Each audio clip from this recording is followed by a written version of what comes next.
What is going on, everybody? Welcome back to another episode of Past the Barb. I'm your host, Ryan Pencala, and here's a stat for you right off the bat. We are still the #1 outdoor podcast in the freaking world. What can I tell you? It's been a hell of a run. It's been a hell of a run worldwide. So we've got a great show tonight. We have an awesome guest. We've had a lot going on the past week or so here. You probably just listened to our last episode, which I thought was great, but we're going to probably get into that a little bit more. But like I said, awesome guests on tonight. And sitting next to me here is Barty Boy checking in. What up, brother? I'm just so happy people came to listen to this goober podcast, man. Yeah, it's some would say, not very creative, as some would say. Maybe it even lacks a little creativity these days. But here we are. Just a bunch of weenies having a good time, though. You know what I mean? And talking about our perspective, our experiences, and bringing a lot of fun and excitement and energy into fishing. Yeah, hey, it is what it is. That's what I'm saying. That's what I know. But Sam Sylvie, welcome to the pod, brother. Yes. Like Ryan said, ladies and gentlemen, thank you so much again for making Past the Barb the #1 outdoor podcast in the world. It's grown so much, and it continues to grow, and it keeps us at that #1 spot, and that's where we intend to stay. We've got a really cool podcast today, like probably truly 4 different perspectives on one singular event that just recently happened in fishing, which was the Bassmaster Classic. We've got Ryan Pencala, who went to his first one. We've got Adam Bartuszczyk, who was at home and watched it online, on live, and on television. Myself, who's been to a few of them, and I've had some cool experiences there. And then a guest tonight who has a crazy different take and a crazy different experience when he goes to the Classic. So that's what we got coming up, and it's going to be really, really good. And we're going to get in the nuts and bolts of that and a lot of different things tonight, and just BS and have fun too. Yeah, I think this will be a great one, and I think we'll probably bring our guest in here pretty quick, boys. I think we want to kind of just hash all these things out as a group. We don't want him to stay backstage. We want him actually in here now.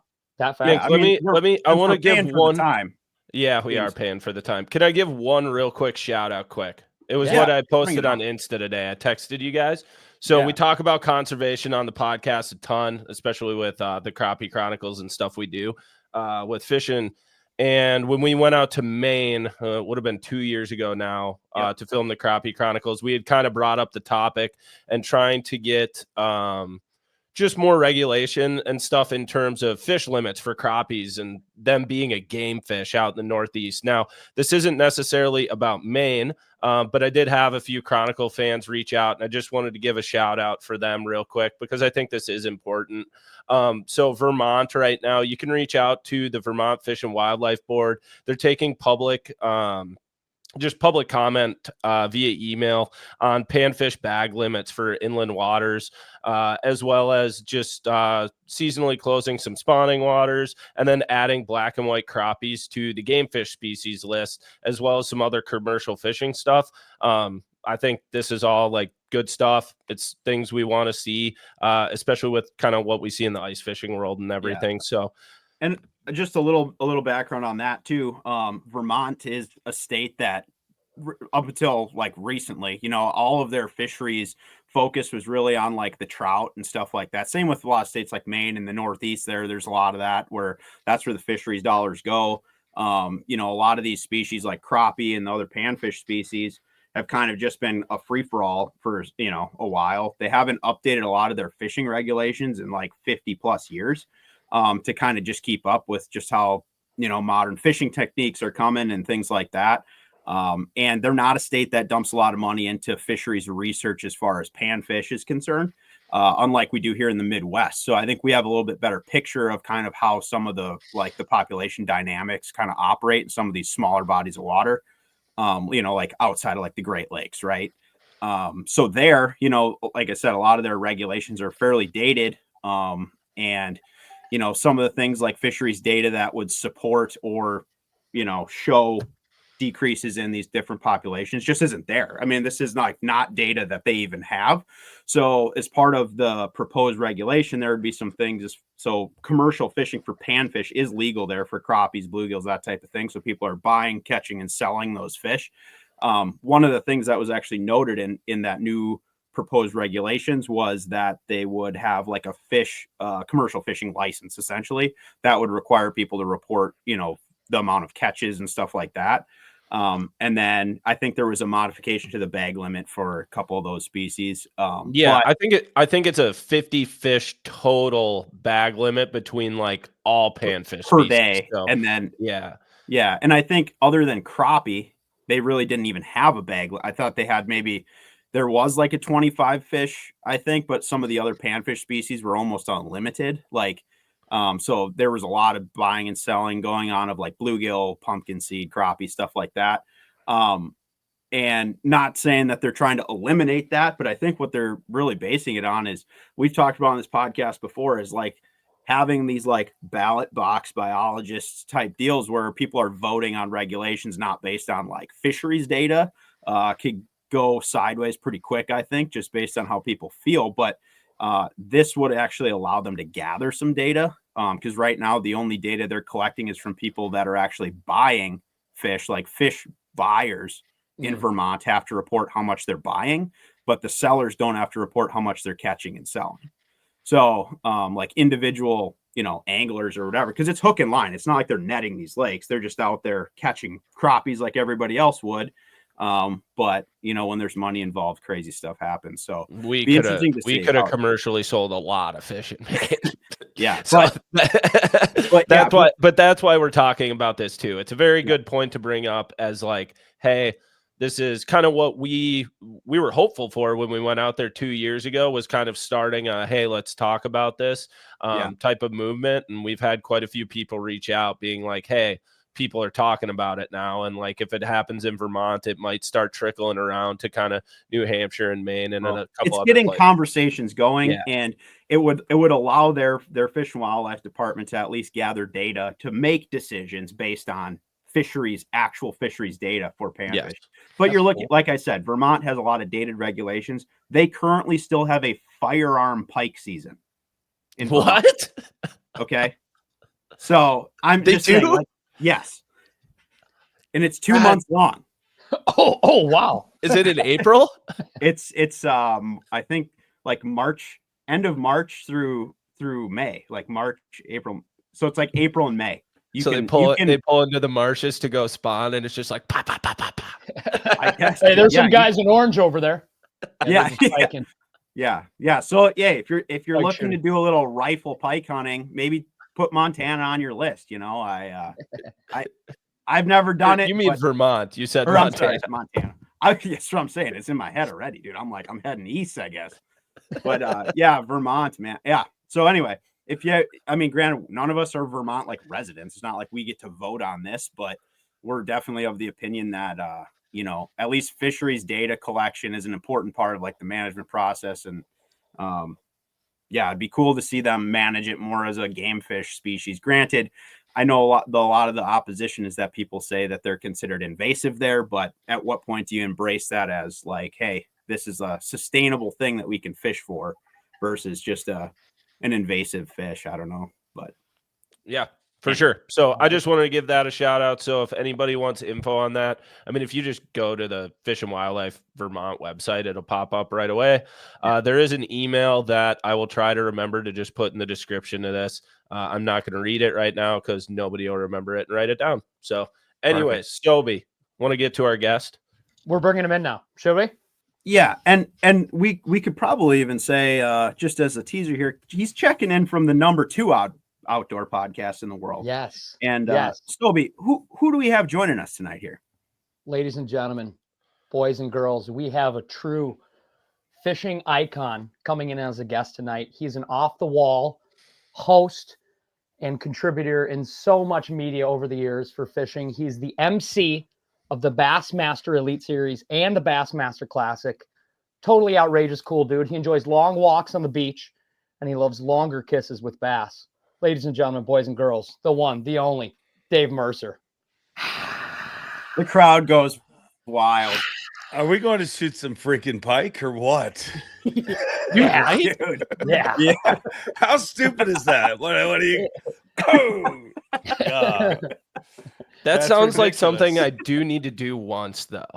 Yeah, Just, yeah. you know. Yeah. Well, but that regulation wasn't up for being changed. So like, I would say that's we can probably still gonna be do around it for a bit. Yeah. I mean, it's a great tradition. I mean, people love to shoot pikes. The annual pike hunt, you know. All of a sudden, it makes spearing pikes seem like such a wow. Those are just such an ethical way to get them. It's like an Easter tradition, really. You know. Shout out to a couple of the Minnesota Bass Nation Team Trail homies, Damian Luchterhand and Hayden Anderson. I have found your next destination. They would take great enjoyment of the pike rifle season. Also, if any listeners have any videos or photos of this, please send it in. The link. We need to see it in. Yeah. Oh, yeah. And any technical breakdowns of how this goes down, that would be really cool. I don't know how Jody White has never mentioned this. It seems like a weird state, too, for like Vermont is. Yeah.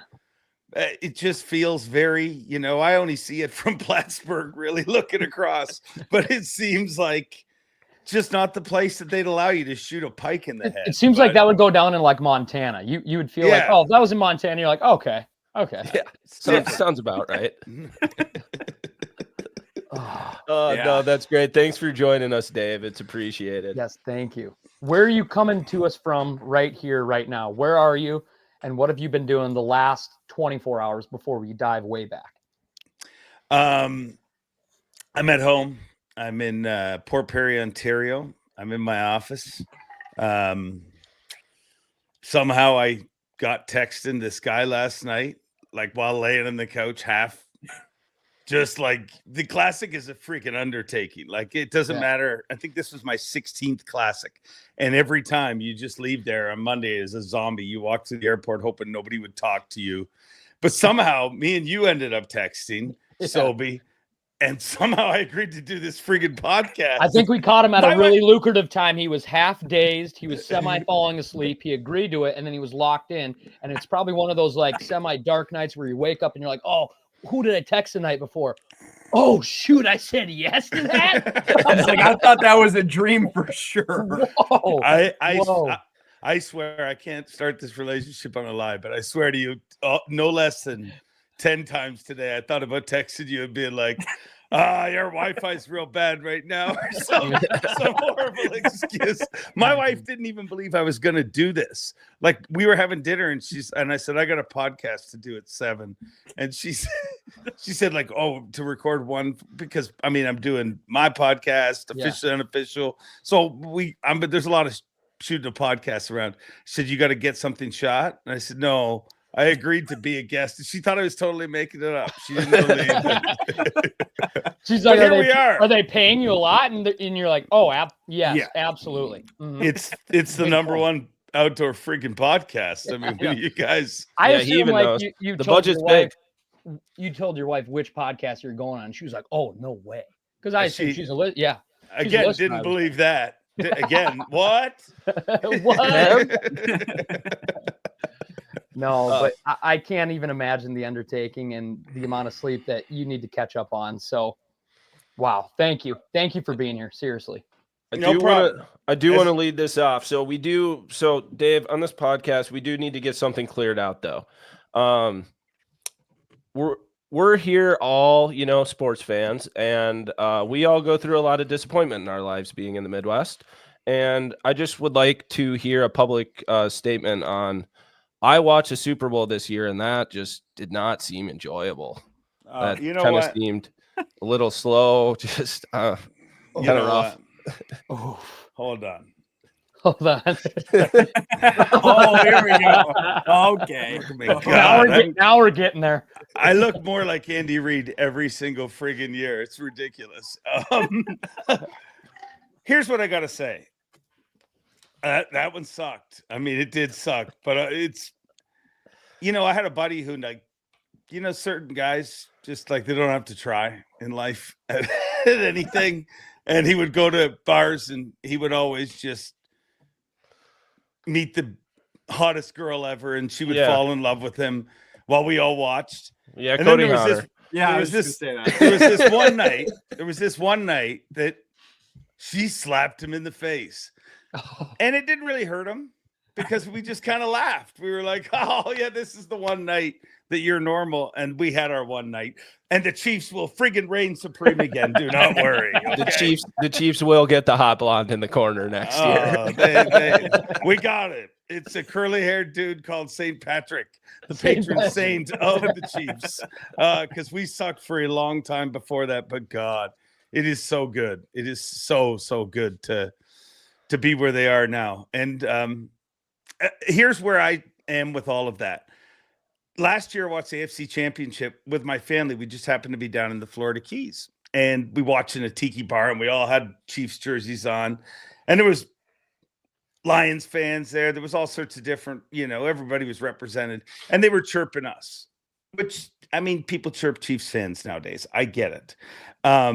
For years, people would I'd be like, I'm a Chiefs fan. They'd be like, why? And now I get chirped. I'm called a bandwagon jumper.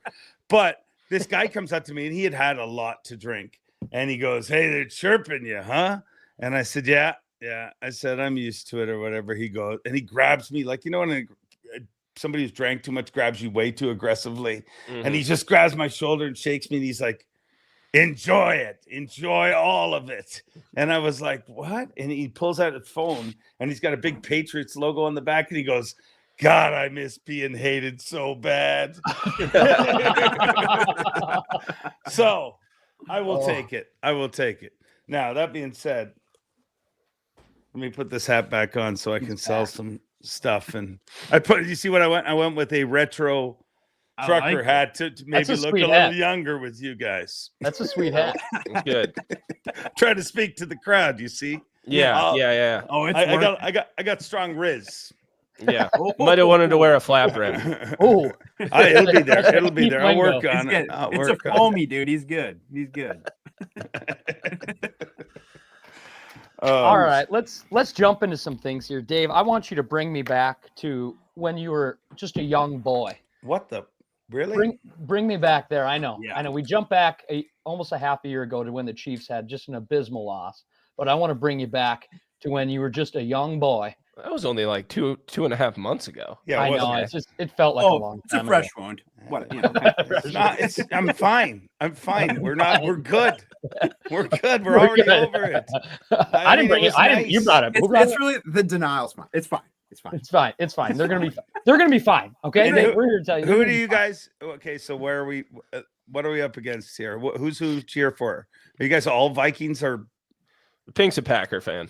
A Packer fan. Yeah, we're a Vikings. You got a shot. I mean, the Vikings. I have no idea what the hell is happening with them. They're so good, but so bad at the same time. I know. It's remarkable. You don't have to get defensive. At least we know what our problem was. Like we're like, oh yeah, our O-line sucked. You guys are like, I don't. It's true. He won most of the. He almost was MVP, but get rid of that guy. Screw him.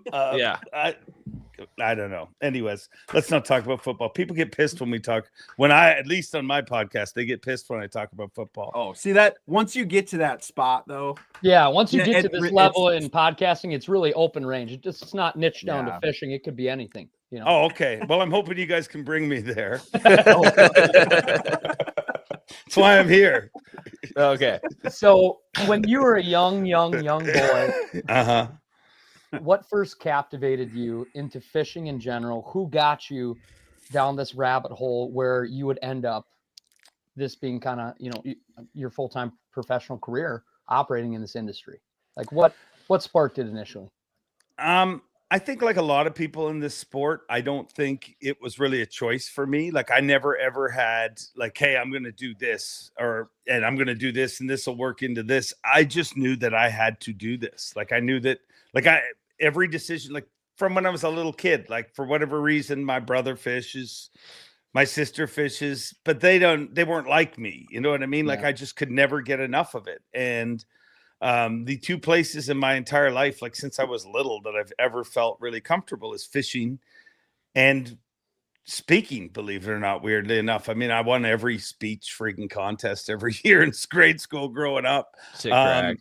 But it's like literally everything else I do to make a living is literally things people wrote my report card saying he's going to be a loser because he won't listen. He's too loud. He's like, it's literally it's weird how things have worked out, which has made parenting my own children a little difficult at times. But I just always was connected to fishing. I had to fish through high school. I did guiding, and I started like a little lure company and all sorts of things. Like I just always, and then as school was ending, post-secondary school was not going to be an option for me other than like weekend passes to hang with friends. So I knew like, I was like, what am I doing? Like, and some of my friends were going to college, university. Some of my friends were going out west. I just fished and fished tournaments and, you know, eked out a living. And slowly but surely, one thing led to another. But I like literally the whole time along, like I remember when I started thinking like one day I want to be married. I was like, I got to figure out a way to tell whoever I'm married to that I don't want a regular job. It's literally a means to an end. Everything I've done in life is like just literally to avoid real work. And so far it's worked. But yeah, no, so as who was my inspirations? I was a big Linders fan. Obviously Al, Ron, and you know, they were huge influences to I think everybody from north. Which here's the cool weird thing. So I called the TV show I do called Facts of Fishing. And I had no idea when we named it that. It just seemed like it went okay.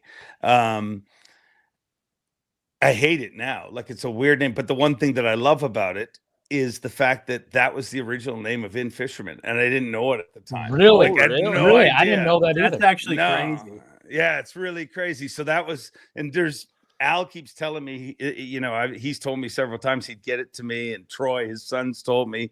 So hey, if you listen to the number one podcast, number one outdoor podcast in the world, Al, giddy up, send that to me. But there's a picture of Al Linder, and it says down the side of the boat, Facts of Fishing. I want him to sign that so I can hang it in my office. But that is incredible. Yeah. Right behind it, just a cease and assist. That would make it even better. That would make it so much better.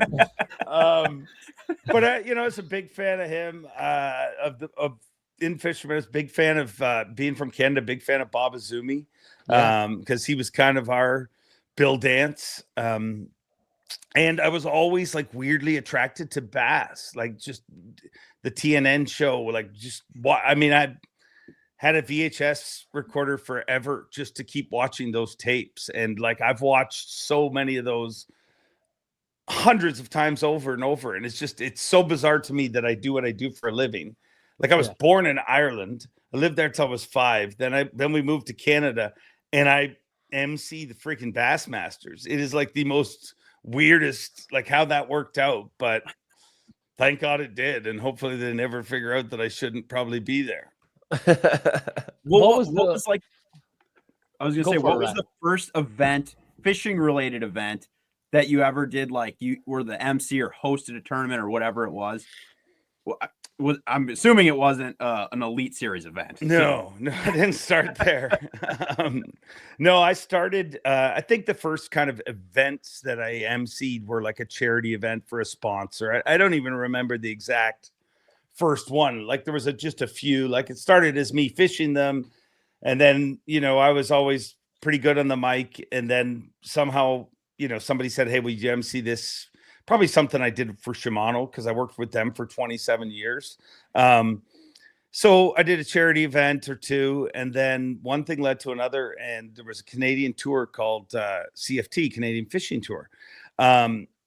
They've since no longer a business, but they were a big deal at the time, and they approached me, and I was competing at the time, and they approached me and said, hey, would you like to MC this?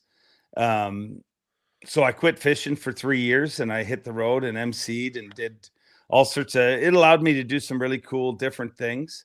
And weirdly enough, during that time, this is a weird part that nobody ever hears. And tell me to shut up if you want, because you'll probably only have to ask 3 questions this whole friggin' podcast. But so along the way, I met some people from Bass, and people had told me to apply for a job at Bass because they thought I was halfway decent at it. And I applied, And at the time, I had been doing a bunch of like comedy stuff at home and all sorts of different things. And that's when they had Fishburne as the MC, because they said, hey, Fishburne's going to be done.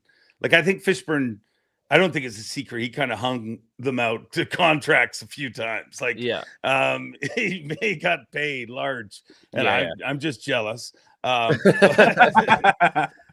so I applied for the job, and I sent all sorts of funny stuff, thinking that would, they're going from Fishburne. That's what they want.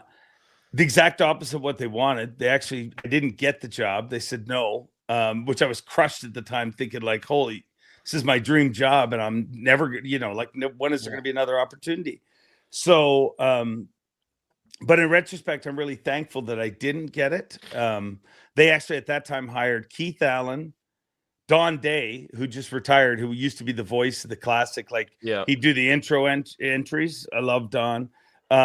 Robbie Floyd, Keith Allen, Robbie Floyd, and Don Day. And their idea at that time was they were going to alternate. That's when the Elite Series first started. And they were going to alternate between MCs because because Fishburne had held them out a few times. And this is all just hearsay. Don't let anybody get mad at me. I did get threatened to get sued a couple weeks ago, so I'm very sensitive. We can get into that later. They thought, we're not going to have an MC that kind of can hold us ransom. We're going to alternate between these three different guys. They have, very professional voices, and they didn't want me. So it's funny, 5 years later, somehow I ended up getting the job that I got. But I'm thankful I didn't get it when I first tried for it. But it's weird that it's kind of one of those lessons in life that, you think you get one shot, but if it's meant to be, I think it's meant to be. What year was it that you first applied? I'm not real good at book smarts. I mean, I've worked for them now for 16 years. So it would have been 5 years before that. Well, no, it was when the Elite Series started. So it would have been 2005. Yeah. Yeah. So, and then then Keith Allen did it for 4 or 5 years. And now I've done it for the last 16 season now, which is crazy. Wow. That is crazy. It's stupid. Like, it doesn't feel like that at all. Like, it feels like I've been around for a while, but it doesn't feel like it feels like when I look at Keith Allen, I'm like, he did it for a long time. I feel like as a fan, but it doesn't. It's weird. I mean, the only guy who's emceed more Bassmaster events than me is Ray Scott. Wow, that's crazy. Which is stupid. Like, I never deserve to pass him. I don't know what the number is, but when I do, I'll quit because he's the friggin' chicken that laid the egg. You'll be up there. He's like a pretty big deal, I quit. I quit. You'll be up there on the hat right there. It's Ray Scott's hat right there. No joke. Oh, yeah, that's 100%. That's so cool. You'll be up at like just a random like May Elite Series event, and it'll close and be like, all right, folks, this is my last one. See ya. They're like, what do you retire at? It's like, well, the next one he hits Ray. Yeah, mid-season. Didn't want to do that. Yeah. Well, it'll either end that way or they'll fire me, which is probably what will end up happening one day. I mean, I'm surprised it lasted as long as it has. I have a long coming agreement, though, with my boss, Mike McInnes. I'm always like, when it happens, like, and I've said this for years, when you do have to fire me for whatever reason, just give me one weigh-ins notice. I just want one. It might not be the best weigh-in, but nobody will ever forget it. So what did you do kind of in that 4 or 5 year gap between, when they didn't accept your application or you didn't get the job, and then when you started working at Bass? What did you do for those 4 or 5 years? Well, we skipped a whole chunk of, before I ever worked for Bass, I was already making a decent living fishing. I mean, I started initially, after I fished, I told you out of high school, I fished tournaments for a number of years. And then in my early 20s, I was like, I need to start focusing. I didn't like the lifestyle of a tournament angler. I still don't. That's why I have so much respect for all of them. Like, to me, it's just nuts that you leave home and you're gone for months. Like Polinick has left and he doesn't go back to his house. Like, he's had a house for 4 years and he's probably lived in it for about 4 months. In those 4 years, and so I knew early on that I don't want to live that life. And I started focusing on TV stuff, and I started a series called, initially it was a 60-second fishing reel.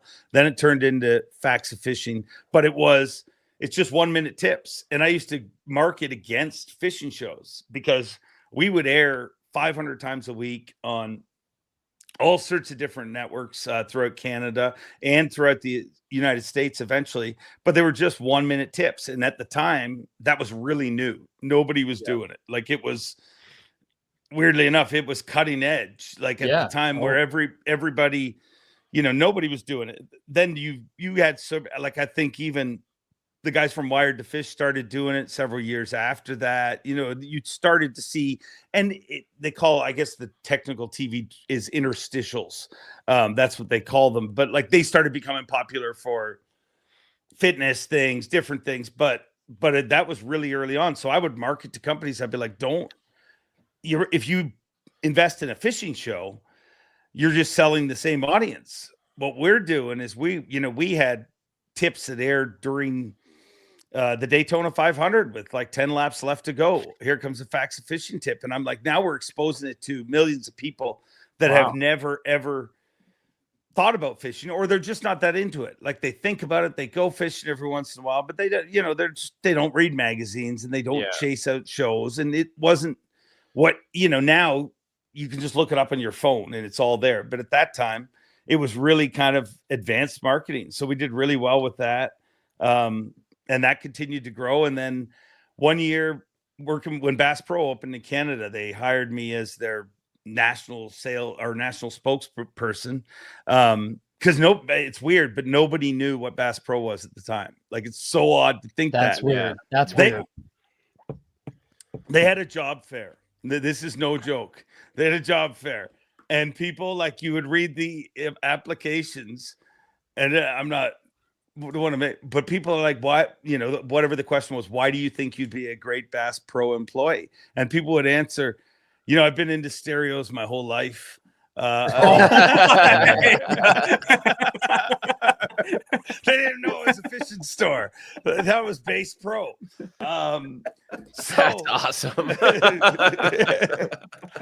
So then I, was working with Bass Pro, and they said, hey, why don't you do a DVD series? And we did a DVD series, and for the first time kind of did longer form video, and it sold really well.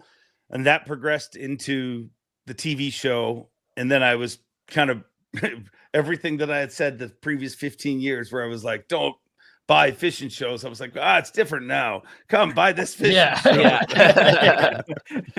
But it worked, it worked really well. I mean, we still produce the show. But so that was kind of what I was doing. And that was what I thought my life was. Like, I was cool with it. I'm like, this freaking worked out way better than any guidance counselor ever said it would for me. But I go to the Classic every year, and I would work, for partners, sponsors there, kind of. And I would go out at night. I would experience the Classic that I'm so jealous of now, where people, it's just every night you're out at a different thing, and you just are miserable half the next day. But it's just, it's a different Classic. It's so odd to think of. But so for 10 years, I went to the Classic working for sponsors, and I'd sit at the weigh-in, and I'd always be like, damn, did I screw up? Like, not that I felt like I could not have been Kevin Van Dam. I could not have been, you know what I mean? I'm man enough to admit that I can catch him, but I ain't that. But I'd always sit there and think, like, did I screw up not keeping fishing tournaments? Because maybe I could have made a few classics or something, you know what I mean? In your head, like, you're like, I can do this. But I would always be like, man, but MCing that would be awesome. And it was just, and dude, it literally just, one thing led to another. I got a call from my first big US event was the TTBC, the Toyota Texas Bass Classic. I got to know the guys from Octagon Sports that were running that. And long story short, they called up, and Lenny, who's still good friends of mine today, he's the whole reason I have any of the opportunities I have as far as MCing in the US. So thank you for Lenny. But he called up. He said, "We're doing this huge event called TTBC. We're going to have the best from FLW, the best from Bass, and the PAA at the time, and they're all going to compete. And we need an MC." And I'm like, in my head, I'm like, "Oh my god!" And he's like, "This is going to be on CBS. We're going to have Trace Adkins playing there. Like, there's going to be 30,000 people in the crowd." And I'm like, "Holy shit!" They're full of crap. Like, they do call you eventually and just offer you the dream job. Yeah. And then just as he had got me he's like, "So we need an MC." And then I'm like, and he goes, "But don't worry, it's not you." Do you have any suggestions? You're like, oh. He did. He said, "I think you'd be a good kind of sideshow guy, like to run around and do stuff." He said, "But who do you think we should hire as an MC?" And I right away pushed for Fishburne, because I was like, "Hey, Fishburne he was a guy I grew up watching and loving, and Fish hadn't worked for Bass for a few years at this time. So they'd hired Fish, and Fish did it for the first year or two. And then he eventually stopped doing it, and they transitioned me to be the full-time MC of that event. And that's the event that ended up Bass hiring me, basically. If I hadn't done that event, I don't think they hired me. But thank God for Kevin Van Dam and Mark Zona, who both were the guys who went to bat and said, "Hey, we think you should hire Mercer." So that's super cool. Yeah, yeah. What I got out of that, though, with those 60 seconds is Dave basically invented TikTok for TV. Yeah, invented IG Reels shorts. Wow. Yeah, I really did. Probably call Zuckerberg for a check there. What an idiot. What an idiot. Yeah. I also was on YouTube like the day it started, and then decided to chase golden mooses and win awards that mean freaking absolutely nothing. I should have just not focused on any of that crap and just focused on YouTube. And I'd have the #1 podcast in the outdoors. Yeah. Everyone can dream, Dave. Everyone can dream. And, hindsight's 2020. Always 2020. That's incredible. Wow. Oh my God. And then, there's so many. I mean, dude, I'm old. I got a lot of stories. Yeah. But that for sure was probably your breakthrough event that caught the attention of Bass. Do you remember who won that event? Oh, the very first. Do you remember event? all of that about that? The one you did? 100%. The first year was a team event, and it was won by Big Show Terry Scroggins, Frank Ippoletti, Chris Daves, and James Nigmeyer was their 4-man team. And they would fish. So, dude, that was so ahead of its time, that event. They would fish 4-man teams, so two on each boat. And the one team, like the one half of the team, let's call them A, would go out in the morning from 7 to 12, let's say, and they would fish, and the other 2 would be ashore, so they'd be able to do like stuff with fans and things like that. And at that time, they were literally radioing in the weights. Like, that was the original Bass track. They were radioing the weights. It was on Lake Fork. That's the whole reason that's when the catch, weigh, and release system was designed for that event. Like, MLF took it from there. But and some of the people like Gary Klein was involved in designing that event, as well as a bunch of other folks. But so they were connected to it. But I mean, that's where it kind of all started. But my original job was so they had these strategy sessions, and it's so ahead of your time. So like, if you think of it now with as much live technology, it'd be super badass. But the 2 members of the team would come in, and they'd have 15 minutes to talk to the other 2 members of the team. And it would have to happen in front of this kind of sign. They'd all have their own little posts in this strategy session area. And I just ran around with a microphone trying to interrupt them and get information, like listen in and get information and report back. And this was all live on CBS. So that's incredible. That's way ahead of its time. Cool, like, actually. If that was 18 years ago, that is like way ahead of its time. I'd watch that tomorrow. No, it's seriously so far ahead. So far ahead. That event, I mean, in itself, that's why when people are like, we need an event where the MLF guys fish against the Bass guys. And I mean, that's been done. It literally. And here's the weird thing about it. At the time, a lot of anglers hated it. They were like, "Oh, it's hunting season." And now they're like, "Damn, I missed that $1 million or whatever they would give out." That's wild that's like where it kind of like started, though. Yeah. I want to jump forward now to your first classic that you emceed and what that was like. And everything from your experience to your nerves to what was different back then opposed to now, even with the whole experience or anything. Your first classic. It was totally different. It was like, I mean, it's like, I don't even recognize that as the same job, to be honest. Really? Well, I mean, I started at the Classic. My very first Bassmaster event was the Bassmaster Classic. Really? Yeah. You didn't do any, you didn't do any bass before didn't that. do an open. I did nothing. Like literally Zona and Van Dam kind of pushed like, hey, and there was new ownership. That's when Jerry McInnes, Jim Copeland, and Don Logan had bought Bass. So they wanted a new MC. Because I almost didn't take the job. Like initially I was just like, hey, if I can do anything with Bass, I'm all in. Like at the time I was doing twit vids at the Classic, which were Twitter video reports from on the water. And I was like, hey, maybe I'll do some little internet stuff for them or whatever. And then they said, we want to hire you as the MC, which shocked the crap out of me. But real quickly, before I tell you about the first event, I'll tell you about getting the actual job, because it is the most bizarre story ever. Yeah. So I had met with Mike McInnes. I had met with Tim Schick, a bunch of different people from Bass. I even went and shot a show with Zona, and I didn't know at the time, but that was kind of part of them. Let's check out how this guy is to work with, because a lot of the same camera guys are on that. And so ultimately it gets to the point that they're like, hey, we want to hire you, but you have to meet Jerry McInnes, and he has to stamp this, or, we can't hire you. Yes. So I'm like, okay. yeah. So, which is, I'm never nervous, because I just always feel like it's going to fail. Like in my head, that's my defense mechanism. But then all of a sudden I was nervous, because like now it's like, this is my dream job. So I fly to Little Rock, and if you go to where JM Studios is, like, dude, it's like the Hall of Fame. Like you walk down, it's like it's kind of a cool factory. Like think of like a big loft feel, like, you know what I mean? Like stone, like that brick and everything. Like it's just very cool, urban kind of studio look to it. But it's got like everything. Like it's got the jersey, Tucky Heroes jersey, I Knew It jersey, like all of this stuff. Like every piece of history in bass fishing is like on these walls. And I sit down with Jerry McInnes, and I'm allergic to dogs, but I pet the shit out of Archie, his dog, because I was like, I need to be this man's friend.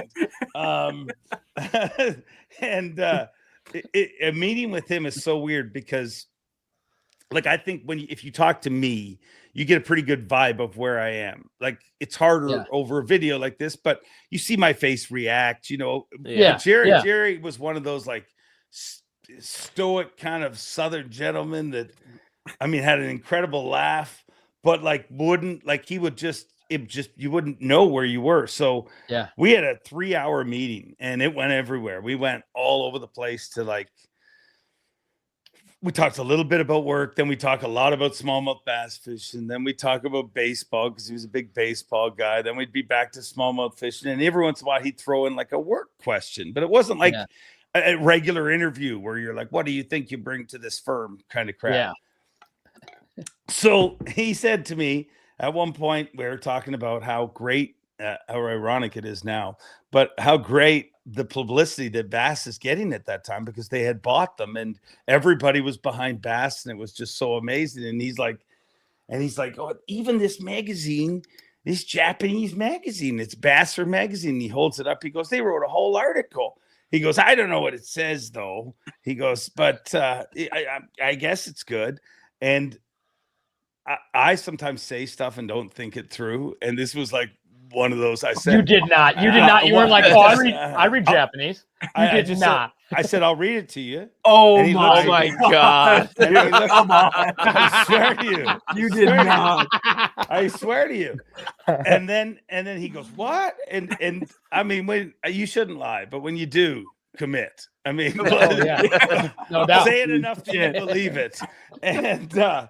And he's like, well, you can't read. And I said, Jerry, do you want me to read it to you or not? And I grabbed the magazine, I open it up, and I take like a second, and I'm like, and I've never been able to duplicate what came out of my mouth that day. It was so smooth, like dead relatives possessed my body and made it so smooth. And basically I said, Jerry McInnes has been a forward free thinker since day number one. From his early days in the Oakland Athletics baseball organization to innovating the way tournaments are broadcast, and fishing TV would not be the same without Jerry McInnes.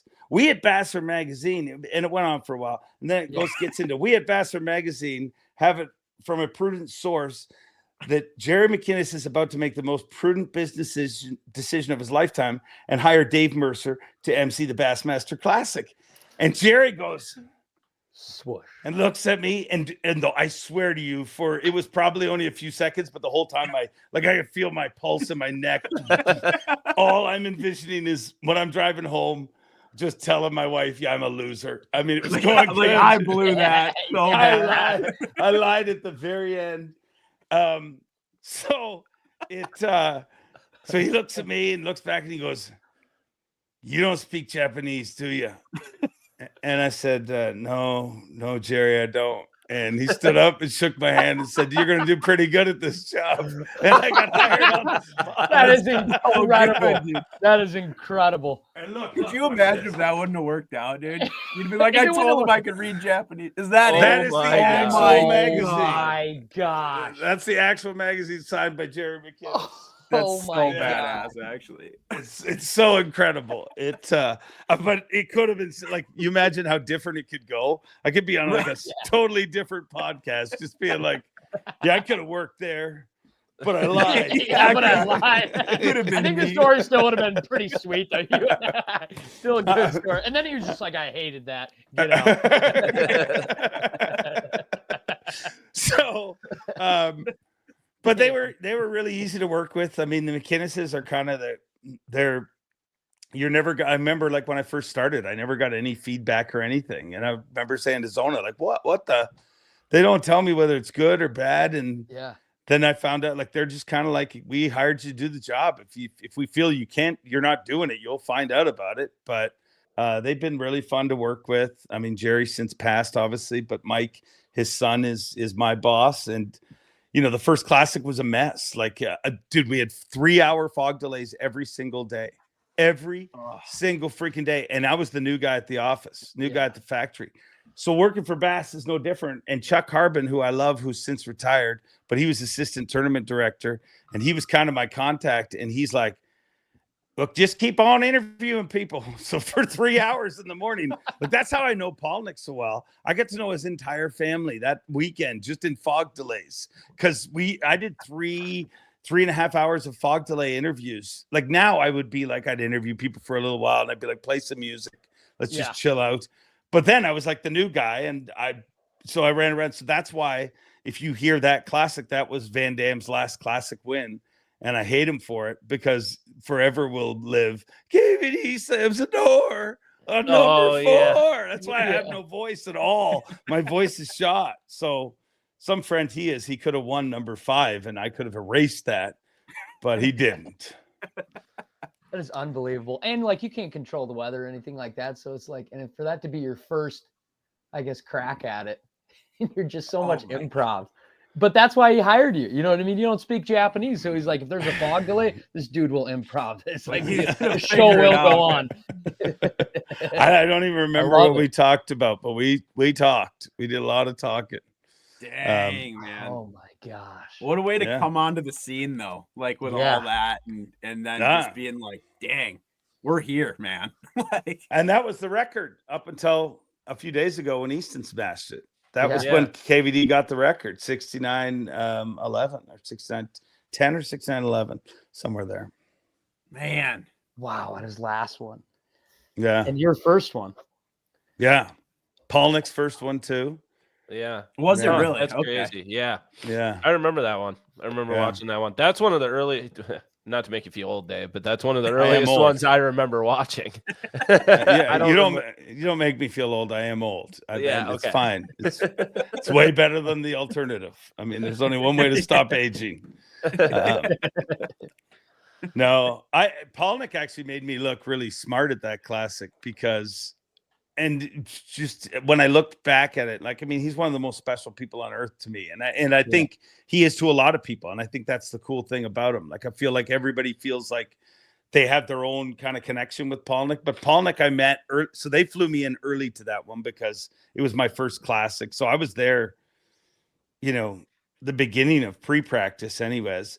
And this kid comes up to me while I'm in like the lineup at the coffee shop that's in the lobby. And I knew who it was because I had researched everybody. And he comes up and he says, "Hey, I'm from Idaho. I'm the Bass Nation guy." And I said, "Yeah, I know who you are."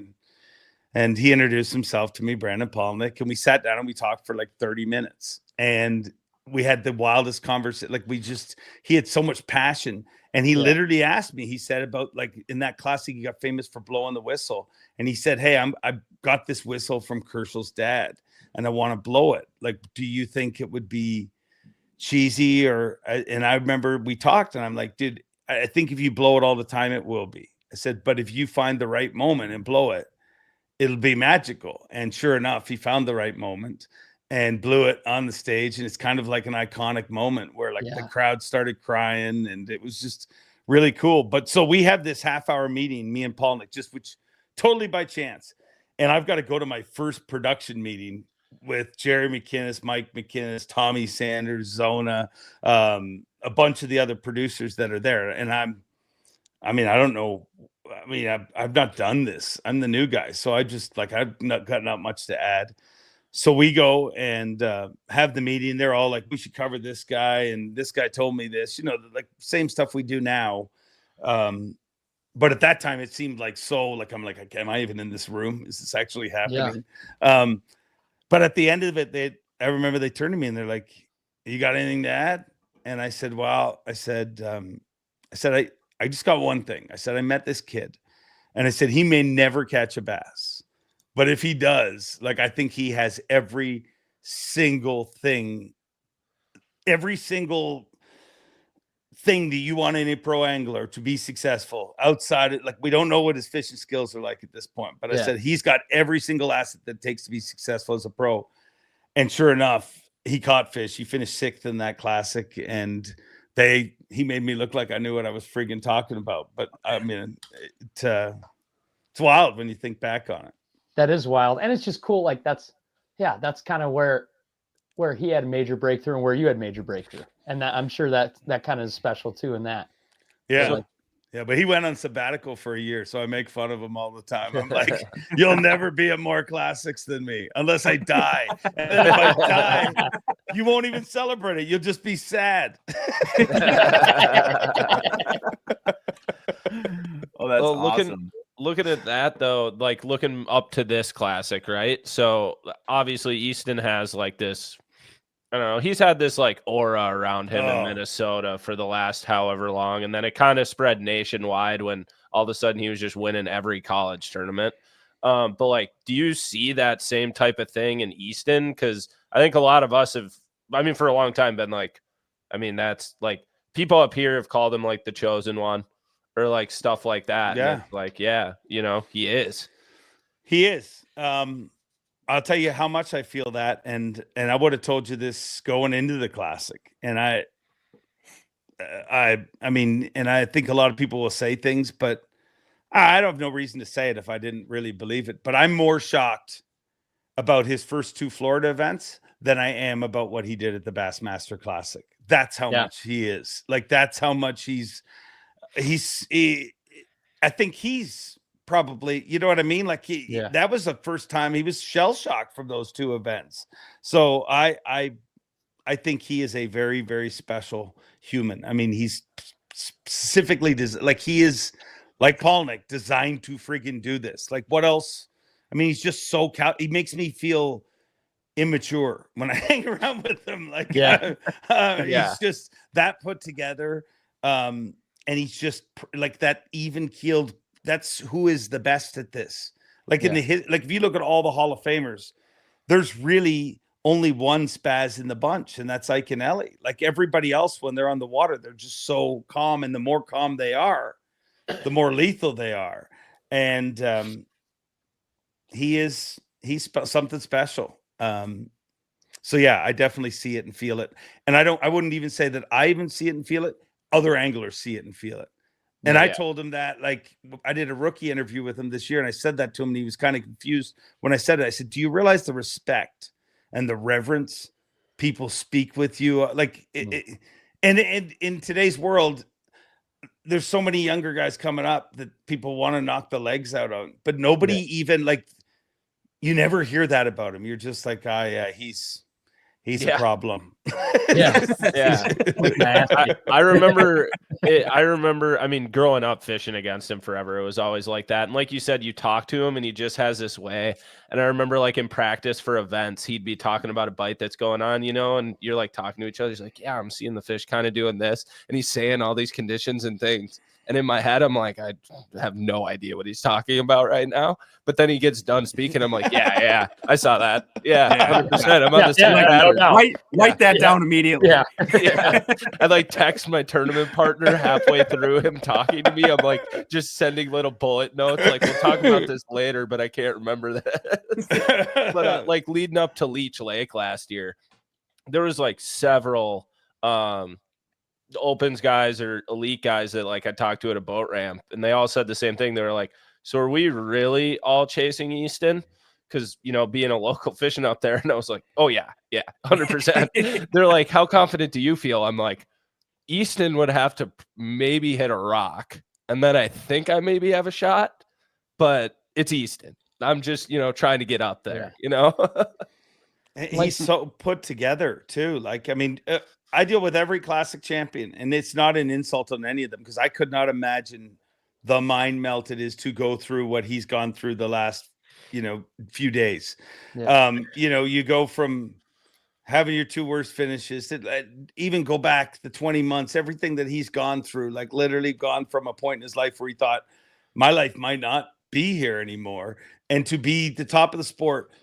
But dude, like, I call him and he calls me right back right away. Like, he's just so, it's so amazing. Like, and you see classic qualifiers or classic champions go through that, where they're just like so bombarded, and you don't hold against them. I mean, Hamner spazzed out for like a day. I couldn't find him anywhere. And I don't think he knew where he was. But, and I understand that, but you just look at Easton and you're like, you're just so freaking put together. Like, you're just, and that's such a young age. It's such a young age too, which is crazy. Yeah, it's wild. It's wild. Crazy. When we had him, when did we have him on the pod, Bart? Did we have him on the pod after? We had him on twice. Once during a Timberwolves game. It was a Timberwolves playoff game, and then I think we had him on in the fall after he won AOI. Yeah, I think so. Oh, I think I saw the Timberwolves playoff game show. You guys were watching the game. We were all sitting there watching the game. To the future Bassmaster Classic champion. Just shut up. Yeah. Well, he was too. Like, we'd get to certain portions of the podcast, and we're like, we should just, okay, what's happening? And we're like looking up, like, okay, yeah, no, that's good. But even like outside of the Classic, outside of a tournament realm, like when, you know, he was just back at his dorm room and we were at our homes just talking. Like, he still just has such a, I don't know, like a closing pitcher mentality. It's like he's hard to break almost. Yeah. Like, he's hard. You could crack him with some jokes and you might get it like a side smile. Like, he's just hard to break. And it's just, Well, and he's got like such a high fishing IQ. Like, just him like describing a technique. You're like, wow, I feel like I've never even done that, apparently. I don't even do the same thing. Yeah. Like, that dude reads Japanese. Like, he can. I thought you said it so right on our last podcast too. We were talking about fishing being fun and like Easton having fun. And you had said, you're like, I saw Easton smile. Yeah. He had to win the Classic to do it. But like, dude, he did it. Yeah. All right. I had him on this week's show, and he a few times I kept asking him, what does it feel like? And he said, and when I said it, I'm like, that makes so much sense to me. He said, my parents ask me that all the time. I'm like, what do you mean? They ask, what am I feeling? And I'm like, and I said, why? He goes, well, because you can't tell. Like, it's not just fishing. Like, they don't, here's a birthday cake, son. What are you feeling? That's wonderful. It's the greatest thing ever. This birthday, opposed to my last birthday, is very comparable, except this is a step in the right direction. Yeah. So you like chocolate and vanilla? That's good. If he'd stopped fishing tomorrow, he would be an excellent professional poker player, no doubt in my mind. Oh yeah. Oh yeah.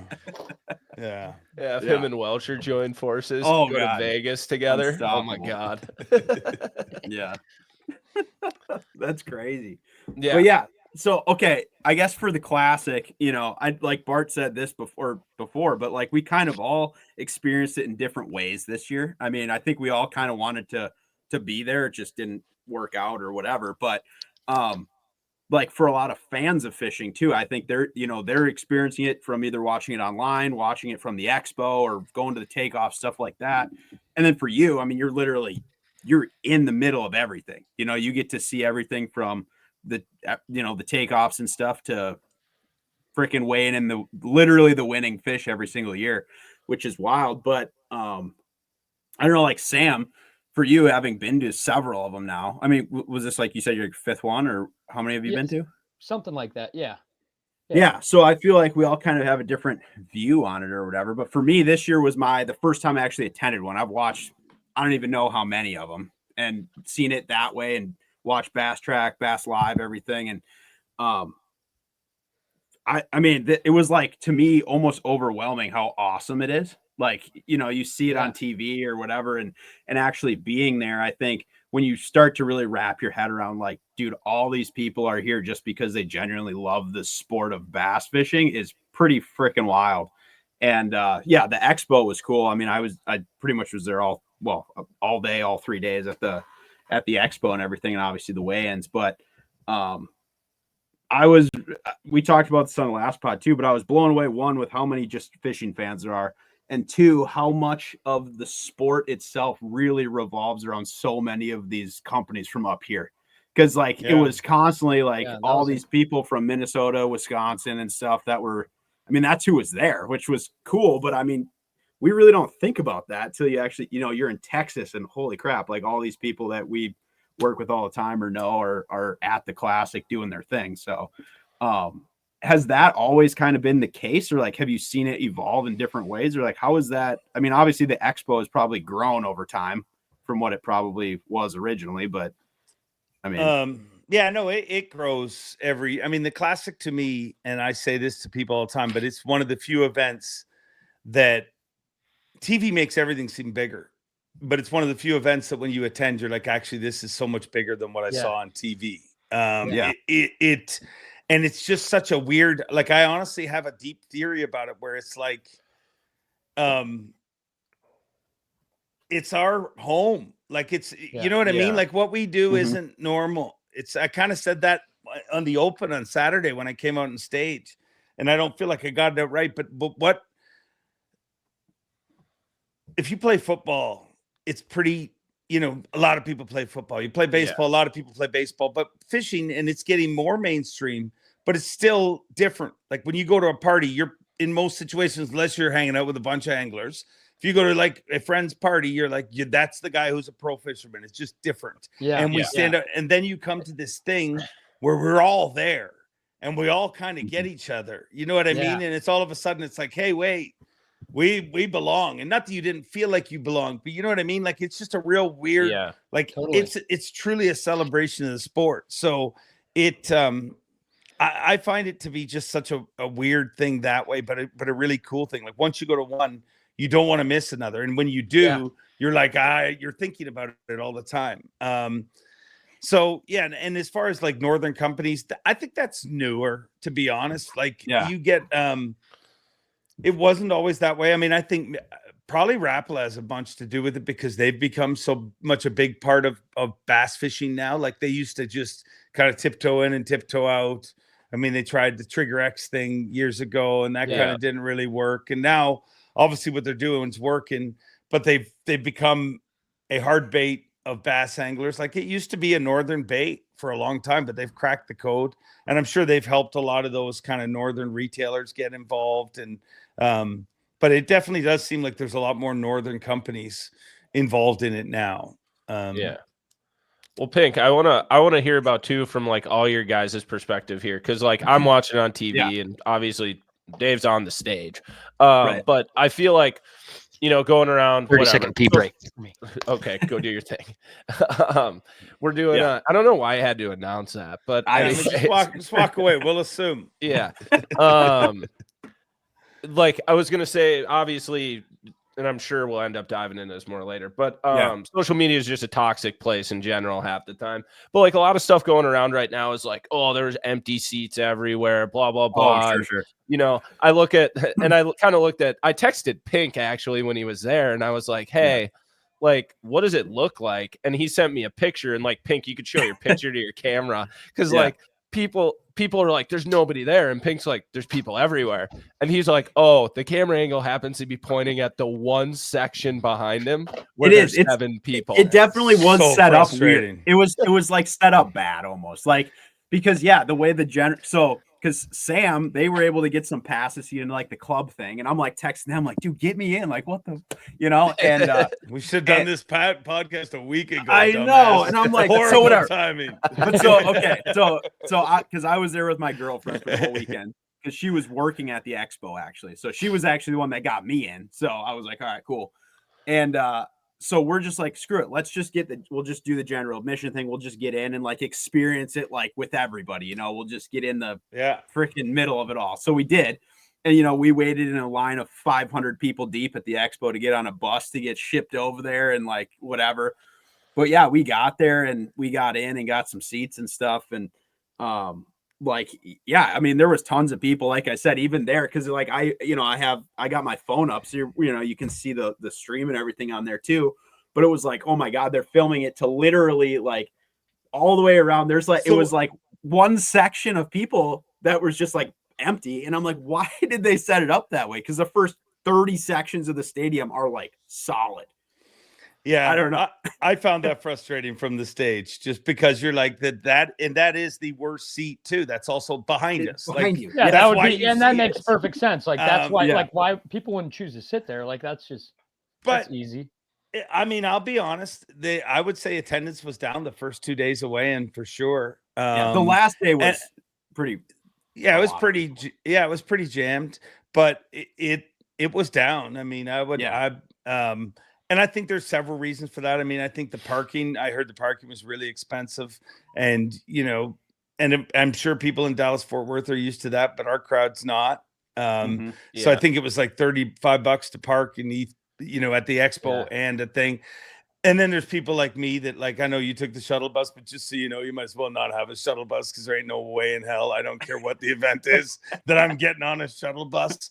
I don't know why. Not that I feel I'm better than them. I just don't want to be trapped somewhere in a shuttle bus. So and there was other weird things going on this classic, like Texas. You had to have a ticket from Ticketmaster. It was free, but you had to get a ticket. That was not a Bass thing. That was a Texas thing, where they have to do it that way. I don't know why, but another reason why I think that was down. And ultimately, I've been kind of bitching about it for years. We give everything away. There's no need to come to the weigh-in as much as it, in the past, where people like, and everything. It's not that magic that Ray Scott had. It's not, because Ray Scott stood up there, and number one, he's the greatest to ever do it and always will be.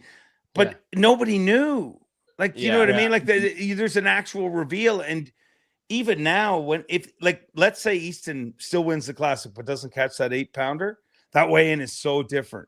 Different. All of a sudden, everybody's going in there feeling like anybody can win it, and Easton might still win. Probably still wins. But nobody knows. Nobody knows. Like, what does And Lee Easton have? What know. does Trey actually have? Have there I been agree. any Even talks watching internally about like day 3 of taking away Bass Track? Like, well, my department's all in favor of it. My department's not very big though, it's kind of a battle. I wish they would. I don't think they ever will. I think live has become such a beast. People want to see it. I mean, I'd be happy with leave live up and let's just stop showing the weights for an hour. That's what I say. Like, leave live up, and if you were on there all day and tuned in, and you're judging them with your eyes, you'd be like, maybe that 1%er has a really good grasp on what people have in their boat. But people watching live, you watch a little bit, you step away, do something else. Watch a little bit, step away, do something else. people that watch live generally don't know exactly what somebody has until they click on Bass Track and they go like, oh damn, he's got 16 pounds. Oh, he's got 8 and the pounds. anglers and the anglers don't know, like if they don't have a device to sit there and just calculate, you know what I mean? Like so and so might be sandbagging, but so I think it hurts. But I also feel like there's going to be some like Christie's Classic. That's what made it special. Like nobody knew he was going to win. There was 3 different guys we thought any of them could win. But then there's going to be, Kevin's Classic, the one we originally started talking about, that was a home run derby too, where that was a victory lap, just like Easton. Everybody knew he was coming in for a victory lap. So I wish they would stop that, but I don't know that they ever will. And I guess so from my end of viewing it online and stuff, what I think I would love to see is, say, for example, day 1, you just roll it the way it is. So whatever, it's day 1, let it go and do its thing. And then day 2 and 3, you cut off. I would say even cutting off live and Bass Track at like 1 o'clock, but then use your, like, you have such high level photographers and people covering the event, like almost take a step back and utilize social media and everything out there to your advantage. And now you got pictures from Shane coming in of Lee boat flipping a few, and you make a post saying Lee's making a last minute charge. Will he have enough? Chase is on Easton, and you see him buckled up with a giant, and then they post the pictures of Easton losing one. And you're like, he lost it. You know what I mean? So then, like, because it is, I love that. I love all that. Dude, I would be let's be real here. And like, that.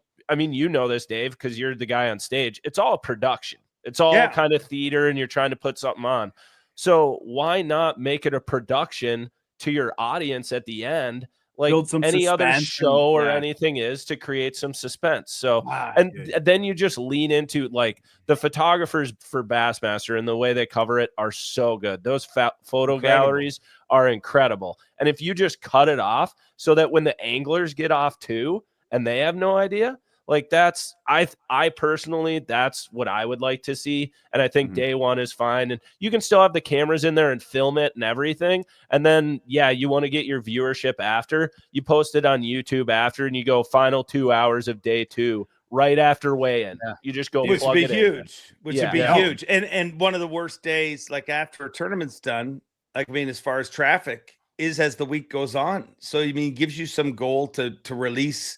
I just don't know that we're going to ever go there, because I think that the live monster has been unearthed, and it's there's part of me, and this sounds weird too, there's part of me that feels like I love live and I love how it tells the true story. I think up till then it was just a highlight show. You never saw the ups and downs, but I also feel like there's some magic that's missing from when it was just an edited show. There was theater in that, like, you know what I mean? Like, it was, they jostled the timing on things a little bit, you know what I mean? To make it seem like more back and forth battles, but it's what sold us all on the sport. So I feel like we're at a time where just it's everybody wants everything live. Now you got, you got Fox. The Classic was on Fox, on Network Fox, the same channel the friggin' Super Bowl was on. Which is, when you say that, like, and it's really easy for everybody to point daggers and be like, oh, this was confusing, that, and trust me, we can get into some of that. Some of the stuff is confusing, but bottom line, they're on friggin' Fox, like this, and like, just say that to yourself. There's no, it's a huge move in the history of the sport. Like, and when they went to leave ESPN, I thought that was nuts, because I was like, but now you see, like, and they weren't just on Fox; they were on Fox in the friggin' afternoon.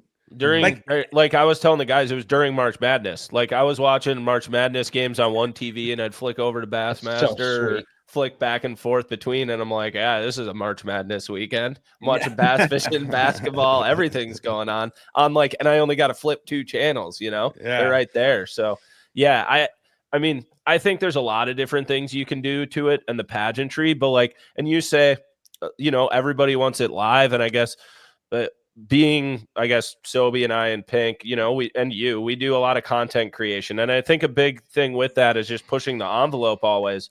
And like a question I would say is, but do they?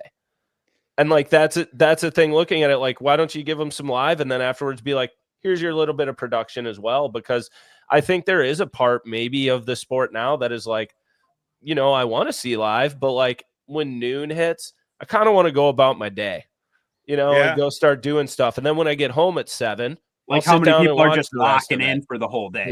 Yeah. I think a lot of people, like even for me, for example, I set an alarm. I woke up at 7 a.m. or 7:30 or whatever, pop it on, and I'm watching it, and like 11 o'clock would hit, and I'm like, I'm gonna flip over to a basketball game for a bit. And I love bass fishing. Well, even even at you the can expo, utilize that to your advantage, you know.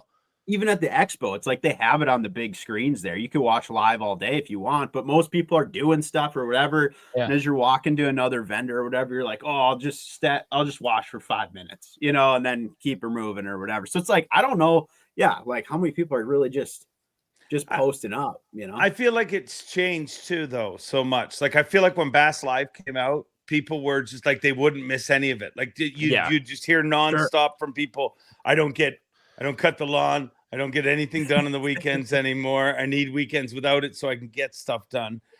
But I think right now we've gone from like being so starved just 10 years ago. That's how long Bass Live has been happening. Yeah. Wow.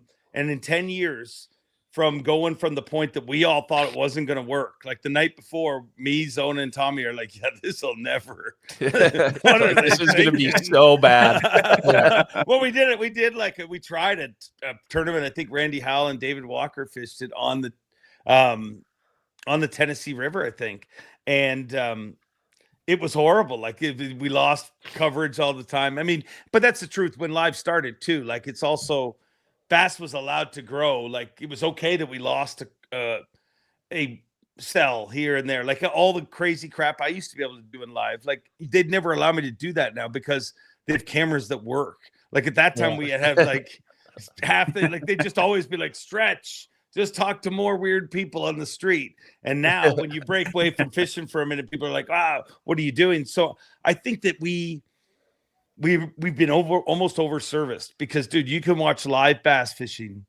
It's not always the classic, but it's either this, it's MLF, it's NPFL, it's even some regional stuff. Like there's live bass fishing, and then you get the YouTube guys that are streaming, and it's really easy to get. So I think it's in a weird spot, but I just feel like it's hard to put that monster back in a, you know, like say you say, okay, we'll just do 3 hours a day, which I think would be cool. We'll say, so we're doing those 3 hours on Fox. So all morning you're going to be blind, or, you know what I mean? Like, when do you break it up? Like it's a real battle. And trust me, as the MC, I would love them to hide stuff. I've been begging them to hide stuff just because I mean, honestly, it sometimes I'm like, cause I don't look at the score on the final day ever. Like I try to stay away from it and try to intentionally not be told about it. In Easton's case, I knew. I mean, you know what I mean? Like when he caught the 8-pounder, everybody started texting, and but I try not to know because I want my reaction to be real. And sometimes I feel like I'm the only person that doesn't know. Like I'm like, that's also cool though. Like that's got to be a cool little world to live in, you know? Yeah, I think my little world is cool. Yeah, I mean, I enjoy it. But like, I'm just saying in terms of that. But like, I mean, being real here, when you found out Easton caught that 8, were you like, God damn it? 100%, 100%. That was exactly my reaction. I was on the stage. It was during and not that I didn't want Easton to win. Yeah, you were just like, oh, it's not as close. No, it was getting. There was like we're about to have a great weigh-in, and dude, if he caught a 2-pounder, cool. But a freaking 8, like the biggest fish of the day, I'm like, come on, why? And it was on live. Yeah. Just right as they're closing out, like arguably probably one of the most viral live clips they've probably posted on social media because everyone saw it and it was just like share everywhere. Like that was, And if he had hooked it 3 minutes later because they were signing off live. Yeah. And then they go, wait. I'm like, dude, if you had just held that just a little bit, it would have been so magic. But I mean, and then like I'm perpetually arguing with Zona and them. Like, I mean, I get it, they got a job, but like in a moment like that, they're like, game, set, match, tournament over. And I'm like, well, what the fuck? Like boys, you're like, leave me some meat on the bone. Yeah. Just There's a still a tiny lot bit of of time doubt. to fish. Anything could happen. Easton just showed, but they're like. But I think, I mean, the nice thing on the last day there, and like Pink said, I think a lot of people that were in attendance there wanted to come to the weigh-in and see. They wanted to see Easton win. Oh, like yeah, that dude. was a big thing. They were like, I want to be here for this, because like you can feel that aura around him and stuff of like, I want to be there for the first one because there's going to be another one. You know what I mean? Like. Dude, between Easton weighing in, obviously because he won, but like in like Lee Livesey being there, hometown crowd, the whole thing, like that place was pretty lit up on day 3. Yeah. Oh, and yeah. I think there's still something special about that moment, which again, doesn't get the credit it deserves. But when you compare it to other sports, like we love to compare fishing to golf, which it's nowhere near the same other than it's an individual sport. You know, financially, there's so many, like, I mean, there's so many things that are not the same. But if you like, look how big the Masters is. Have you ever seen their victory moment? Like, have you ever seen their trophy? Yeah, it's that boring. Ceremony. It's in a friggin', it's in an old, you know, wooden house, and like, it's, you know, it's just people in jackets, and it's like bass fishing has got some stuff figured out. And that last day weigh-in at the Classic, to me, is special. I mean, that Super 6 and everything is so cool. Yeah, people always talk about the crowning or seeing the champion one, and I think not enough people talk about the Super 6. It's the sweetest thing ever, and you got to go see it live. You got to see it live. It's the coolest deal ever, dude. In person, yeah, and all the lights go off, and they go down, and boom, you get in their face, and you tell them their accolades of like, this is why you're here. And that moment, I'd have to imagine it's so special for them, but everybody else, just to really get a good grasp and hear again, like, this is why he's badass. Not just because he's finished this high in this tournament, but like, this is his badass career that has brought him to here. And now we're about to weigh his fish. And you're right in their face. It's incredible. It's electric, dude. It's incredible. I think that, you know, in other sports, they get their moment. You know what I mean? Like in golf, when they hit the putt, the whole gallery erupts. In fishing, you don't. And that's my whole thing behind it, is like, this is our moment to really, like, Easton's never going to be the guy, like, you know what I mean? He's just so mellow, but he deserves that moment. And no, it is definitely something cool. So while people want to say this is wrong and that's wrong, and I think you should always try to make things better, there's a lot of crap that's right. I mean, the fact that Fort Worth, a major area, like, and you guys experienced way more of it than me. I ate room service every night. Like, I would just go through the lobby and go to bed. You guys, I'm sure we're out in town. The amount of fishing people you run into, like, it wasn't like the whole city was overrun with fishing people. Like, if you went down to the stockyard and everything, it's pretty freaking cool. I'm sure you did. I'm sure you did. God, we did. You're such a different Classic than me, you bastards. Okay, I will say though, so I wanted to ask this because it kind of tore me up in the moment there, and we didn't know we were doing this at that time anyway, but in my head I was like, God, if we chat, I'm asking this. So it was so funny. So I can't even imagine the logistical nightmare of making all that happen that weekend, especially for you, right? To make everything go flawlessly or whatever. But at the weigh-in on, I think it was day 2 weigh-in, there was something was messed up with, like, they'd bring him in and the freaking sound guy was like not on his game. Right? I was watching this live too, and I was like, what's going on? And I wrote like in my notes app, I wrote this down because my girlfriend said this, and I'm like, I'm telling Dave this something. and she goes, because she loves the drama and the whole thing, and it happened a lot. Like, you know exactly what I'm talking about. Oh yeah, I know. They'd like, you'd start to interview them and they'd cut it up, they'd ramp up the music or whatever, and you kept throwing this look over to wherever the sound people it was at, and so Nicole goes, I thought I hit it better, but she goes, her exact quote, I wrote it down. She goes, that is the cuntiest side eye I have ever seen. Well, thank you. I take that as a huge compliment. No, I mean there was some technical issues. And she fishes muskies, and she's I had to put it out there. Oh man, I'm a very passionate person, and my passion shows. Depending, and when it's in the wrong direction, I guess it shows too. No, to me, I'm just like, hey, this is the classic. We don't have time for this. You know what I mean? Like technical crap. Like to me. And that, you know, we had trouble getting boats back. We had issues like that. But I'm also like a weird perfectionist. Like I never ever, like I've never walked off the stage and been like, we freaking nailed it. Like I'm always bitching about something. Like I'm just because I think it's a good way to be in life. You know what I mean? You should never be satisfied with how. It's because you care. Yeah, I agree. I mean, either that or I'm an asshole. I don't know. Probably a combination of both. I think all fishermen are both. Like that's. I think if you're in this territory, you're on some varying spectrum of both. Yeah. So sorry for my cunty side eye. But they did listen. They did. They got it dialed in. We had a meeting right afterwards. Oh, did you? They didn't have to ask me how I felt. I was watching because I think day 2 was where the audio, I think on the online weigh-in was super low. Oh, yeah. And I was like watching halfway through and we were like, whatever, like we'll make it through.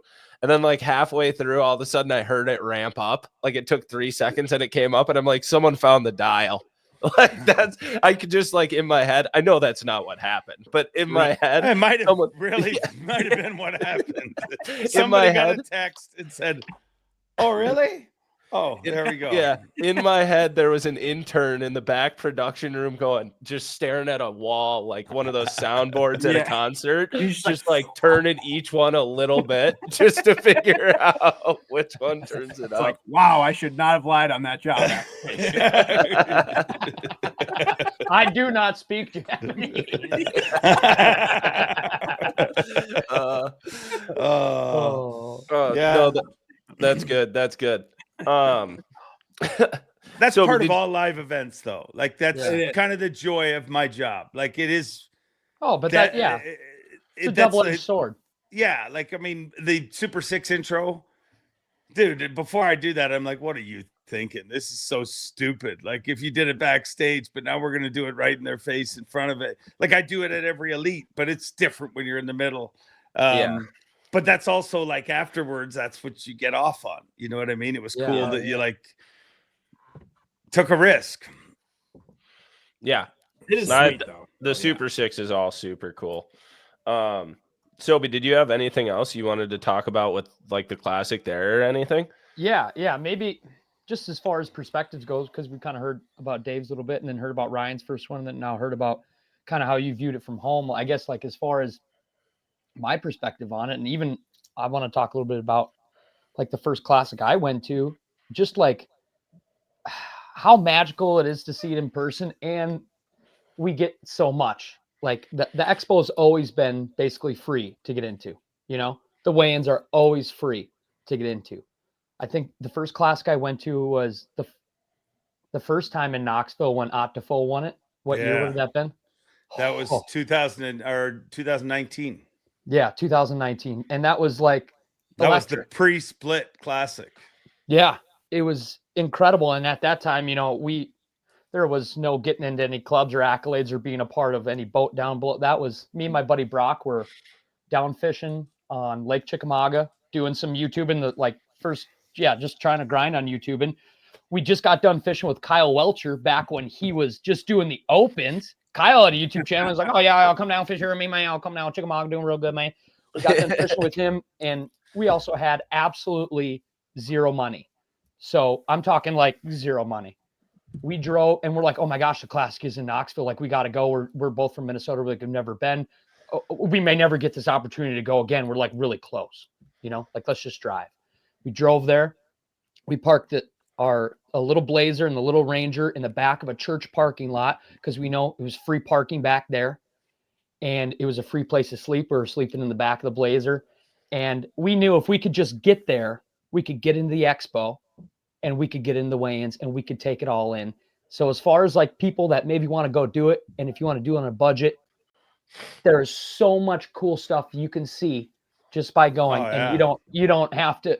I mean, it's not like getting into an NFL game or anything like that. You know what I mean? But you get so much magic and so much experience. That's just, that's basically given away. It's for the fans, and it's electric. Whether, once you go to one, like you said, you'll go to all of them from here on out. And from that perspective to now going a couple of years and getting the opportunity to kind of go down with Rappler through the tunnel, do some activations, and to be backstage to see everybody coordinating and working together to the general public and out in the expo. It's incredible. It's such a production, such a show. And the fact that that tournament gets put on for the sport of bass fishing, like that is that big of an event for fishing, is really freaking cool. Because like you said, when you're in a group of other buddies, they're like, oh yeah, how's the fish? You like the fishing deal, yeah, right? And I'm like, you don't even know, dude. You don't even know. It's freaking way cooler than you know. And you got people from all aspects of fishing, not just bass fishing. Saltwater guys, musky guys, walleye anglers, like everyone is there because this is like the deal. Yeah. And people love it so much that are there.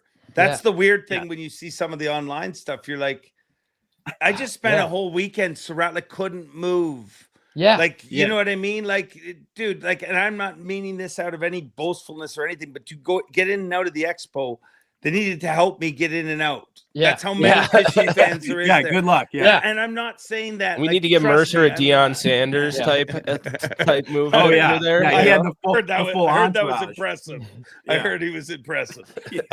There was a lot of people at the expo. I waited in line to take a piss like 3 different times, and the line for the dudes' bathroom was like 4 or 5 minute wait. That's how welcome to our demographic. It's the exact opposite of a Taylor Swift concert. Exactly. It's funny because Zona had Deion Sanders. I'm looking for the photo, but I won't find it in time. But Zona had Deion Sanders on the set, and me and Kyle Jesse were doing stuff in the expo on the set at the same time. And I had some random lady that while I was watching, she just like starts leaning over my shoulder, looking at the monitor that we're looking at. And I'm like, oh, come on in. I made her part of live. And I'm like, what is wrong with this? Is my life. Zona's hanging with Deion Sanders. And I have this random lady just. You have Judy from across the street. Judy from Mississippi. Judy was nice, though. I mean, she was really nice. But no, it's really cool. And I feel that there's so much excitement. Like, how many young people did you see there? How many? Oh man, you know, and a lot of people that went under their way to say, "Hey, man, I've just been into this for the last 2 or 3 years." And I think sometimes people forget that that's still happening. Like, you know, you get a lot of older people who want to be like, "No, it's not what it used to be." Yeah, it's not to you because that's how life is. Guess what? You know, I'm 50. I get it. Like, most of the music I like is kind of older, and the newer stuff that I like sounds older anyways. You know what I mean? But I don't, but I'm okay with that. Like, there's a point in your life where you're just like, this is what I'm into. Yeah. And I think everybody gets to that point. Everybody different, but I feel like in bass fishing, it's weird the way they're spinning it to be like, this isn't what it. If you talk to Easton and all his buddies, and not because he won, but they think this is the greatest thing ever. Like they just, like, dude, that's a great take on it. It's all about almost like perspective, how long you've seen it, what it was for you at a certain time, and that's a great comparison with music. Because like you said, you're gonna hear Jelly Roll and be like, this is not Rush. I like Jelly Roll. Yeah. I do like. I know Jelly Roll's good, but it's no Rush. You know what I mean? No, it's not Geddy Lee. But just like you said, like Easton's buddies are going to see, and they're going to be like, I remember my first class, and actually my buddy Easton was in it, or somebody from Montevallo or whatever. Like, and that's going to be magical. Or I remember Octafo winning it back. It's like, it's almost everything's more magical. Some of the first still when they throw up the like history of bass video, you know, at the thing, and everyone's like, damn, that's sick. Yeah.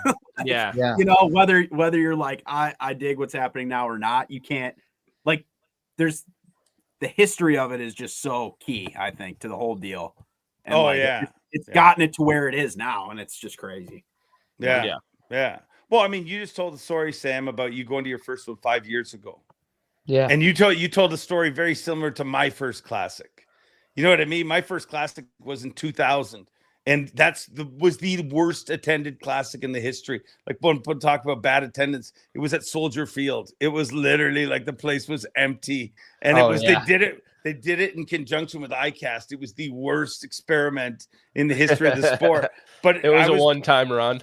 Yeah. No, I was broke, and I went down there with a buddy, and we bought tickets to go see the Cubs that were restricted view from a cabbie.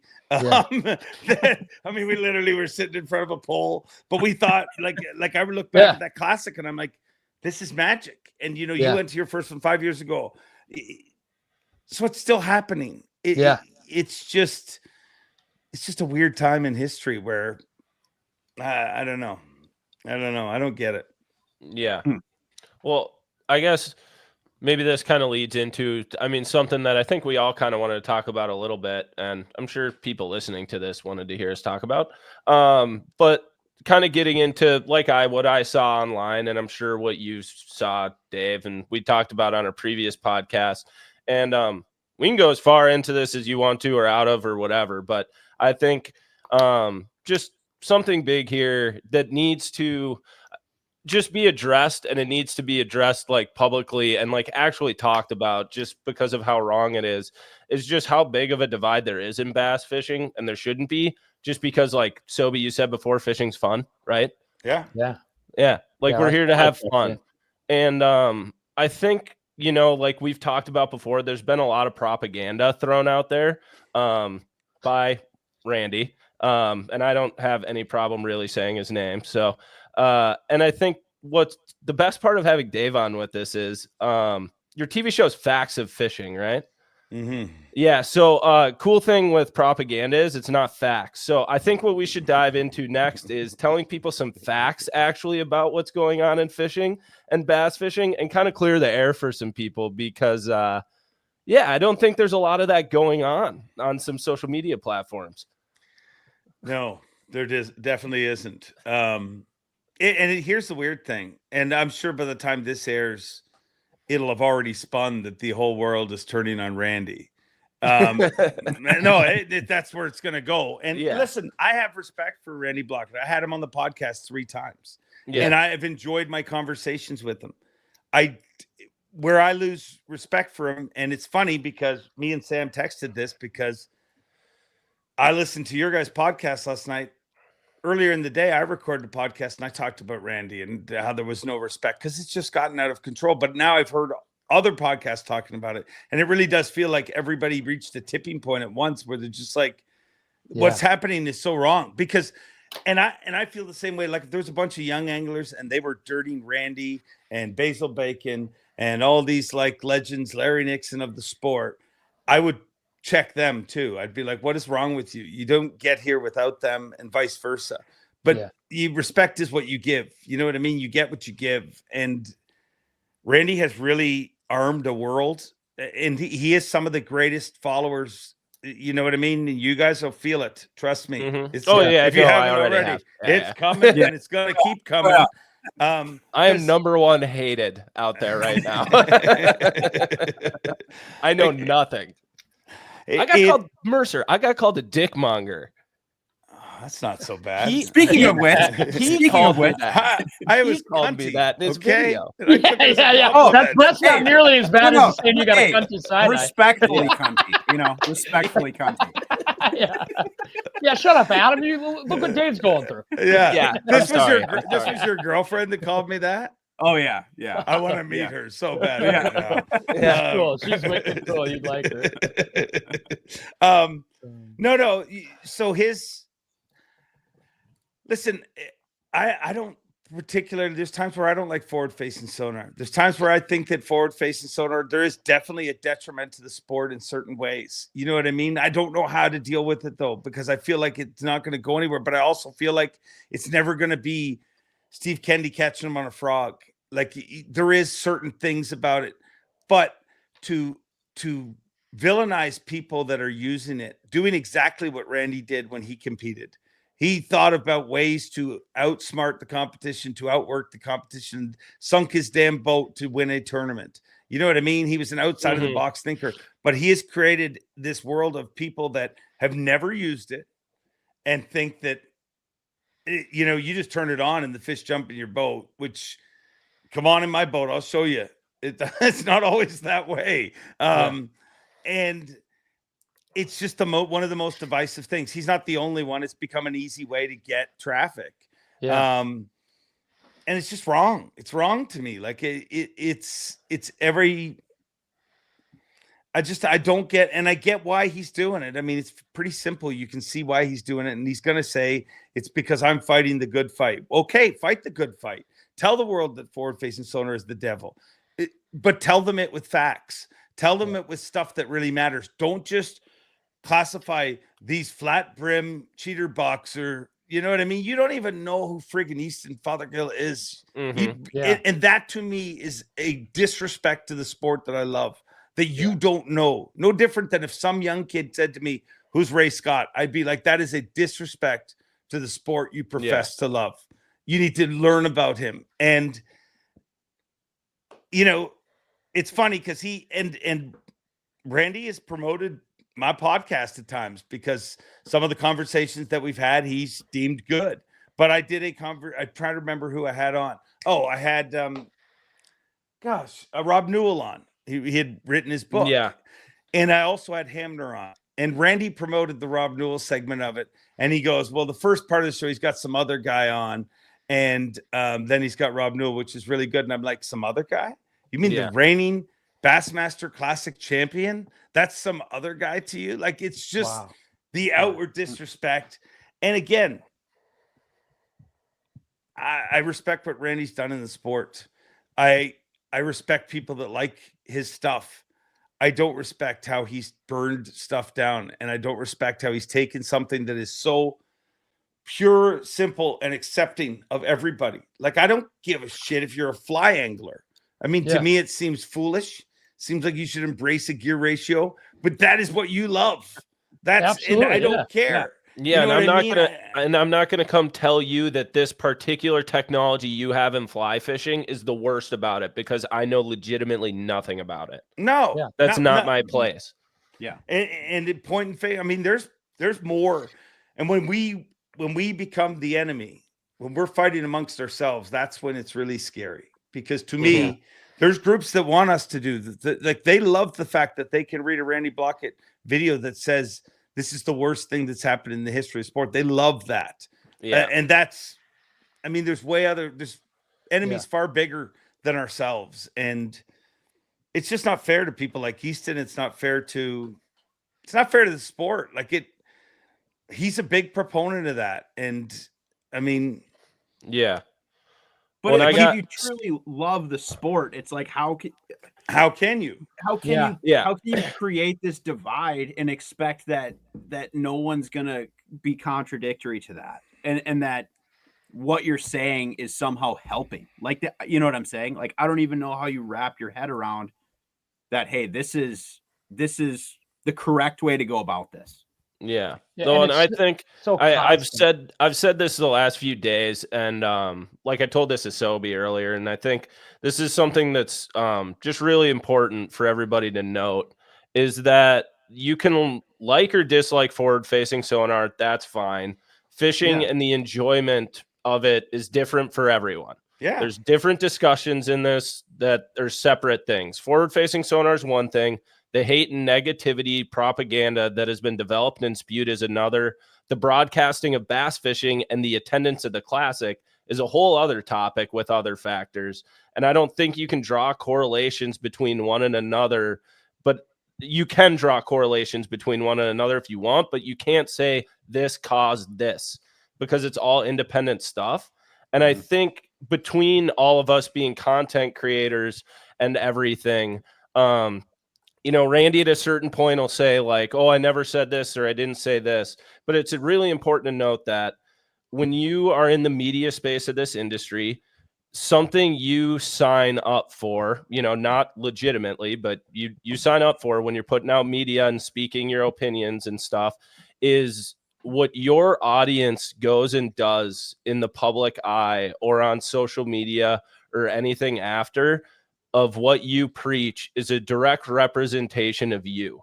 And you have to take accountability to that to a certain level. So if you go look at the hate and everything that happened with Easton afterwards, like that's been brewing for 2 or 3 years because of a bunch of videos going on. So you now can't, you know, say, you now can't gaslight people and post a video of, you know, oh, let's be nice. I want to back away and get away from it and say it's not my fault when, dude, you got it. You know, you made this, and it's okay if all of a sudden now you come out with a video saying like, hey, I didn't mean for it to go this way. I don't want it to go this way. But you have to accept the fact of, you know, you've led a topic astray or into that way. You know what I mean?